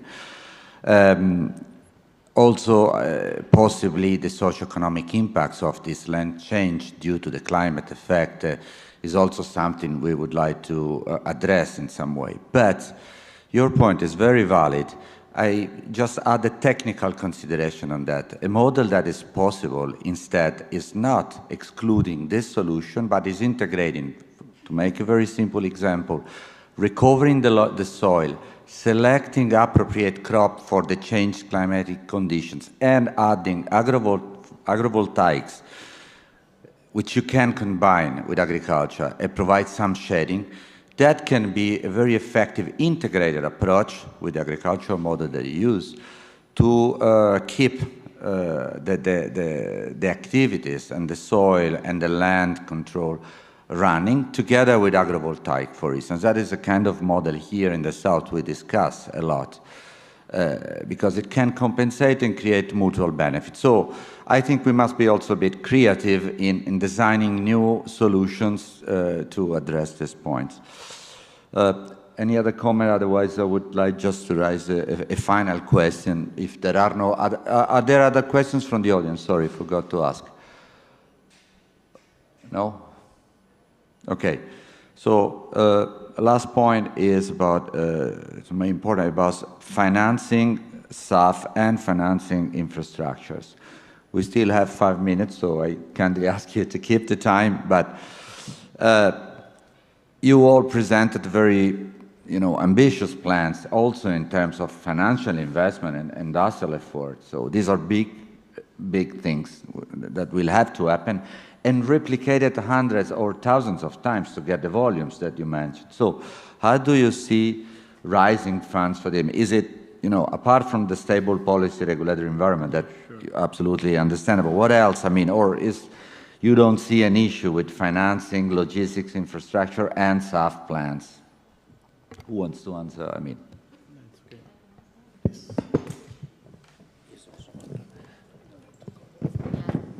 That's an important point because the finance is looking for a sustainable project to be financed. And for example, Fiumicino has been the first airport in the world to receive a sustainability-linked finance bond. And so now we have this bond linked to the goals that we have set, so to become carbon zero in 2030, and sure there is a path of intermediate step. And also this bond is not only linked to our emission, but also to scope free. That's very important because banks are focusing on scope free, so connection to the airports. And that's why the point that we have to act like in partnership with other companies, because the airport is not an island. The airports work with air companies, with SAF producer, and also with city mobility. And we are an objective to have a green bonds financing the 50% of our project. I would maybe add, create demand certainty, and the industry will do. And that's one thing. If the demand is not there, who would invest? If the demand is there, it will help itself. Educate the public sector to being willing to pay and to understand what they're paying for. We see a massive growth on the corporate side to now buying sustainability, which has a benefit also for them to getting fresh, cheaper money. Because if you're sharpening your ESG profile, you get better access to cheaper money. And we have now big corporates buying the bio value from the product that we then could sell on a fossil price to the airlines. Those corporates are flying with. So the more we are successful in educating the public sector what it means and that it can be bought, you have that demand certainty that you need. And then funding is something you need to kickstart projects. But in an almost kind of, in our case, developed state, we need the demand certainty to further invest, to further grow, and to scale up further. I don't need, is it 88 million here or 100 million there? We need the trust in the market. And if this is not there, then it's not helped, short-term, long-term, if you're just pouring money into the system. No discussion. Yes, we need, I think, in order to develop more projects in quicker time, we need to reduce the uncertainty of the regulatory frame, but also the volatility of the feedstock and the energetic commodities. Of sure, this is, in particular in this moment, is very crucial. And we see that in some sector is more difficult than in other, but we see a real advantage also in developing the waste recycling for producing energy commodities, because of sure we have feedstock that is inelastic, is largely available, and can contribute to the target of decarbonization. Just to give a reference, if we look to the landfill of Rome, that is very close to the airport, we have about 70 million of tons of waste that is landfilled. We are cooperating in developing also integration of landfill mining with our scheme. In this case, you can convert the waste that is there in something like 20 million of tons of sustainable aviation fuel that is available for about 20 years for the airport of Fiumicino. So we need to develop robust business in terms of industrialization and industrial scheme in order to combine the sustainability from an economic point of view with the environmental sustainability.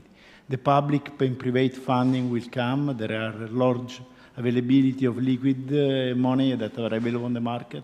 We need to give them the right projects, robust projects for them. Thank you very much. It was a lively discussion, and indeed, the creating a market has been called also last week in a workshop at the World Economic Forum on SAF. Exactly, this was the key point, to create certainty of a market, and then industry will follow. Well, I thank all the panelists. Some of this point will be touched next week in Milan at Triennale. At 6 o'clock we have a talk exactly on how to develop sustainable feedstock there. I thank the panelists and as well as the audience for attending this session, and I leave Mario the floor for final talks. Thank you. Thank you. I thank you, David, for your moderation of this panel. Very interesting issues. I think we have had a very interesting forum, as usual, I can add. It was very nice to meet all of you, and I would like to thank all the panelists, all the participants, also, again, the region, Apulia, that hosted us in this beautiful venue here in this stunning city. I can anticipate that next year we will meet in Florence for the new edition of IFIB, and I hope to see all of you in Florence, in the city of David. And now, just before our lunch, we have an award. I ask Giovanni Sagna, the chair of our scientific committee, to join me here. It is an award for the best poster presentation, and it is dedicated to Paola Mariani, but I leave the floor to Giovanni to spend a few words about Paola Mariani and this award, and also to tell us the name of the winner of this award. Thanks, Giovanni. Okay, thank you, Mario. As usual, this is not the first time I'm playing this role. I feel a little bit sad, but I'm also, I feel happy.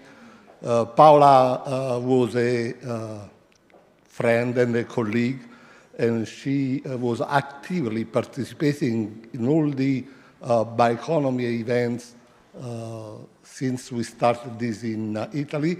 She was active in participating in IFIB since the beginning. Then she suddenly passed away in 2018.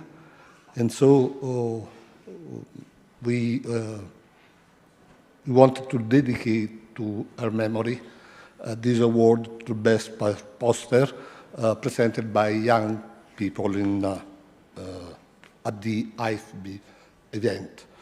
And this year, the poster, the winner is some ruling, also things like that, Vito Capriati, for his contribution on developing new eco-friendly deep protective solvents for degradation of non-degradable plastics. So, is Vito, please.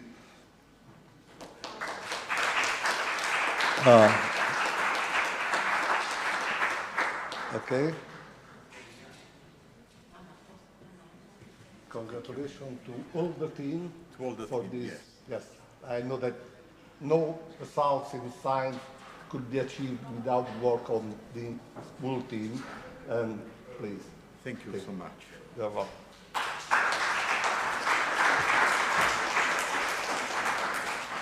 Okay. Thanks again.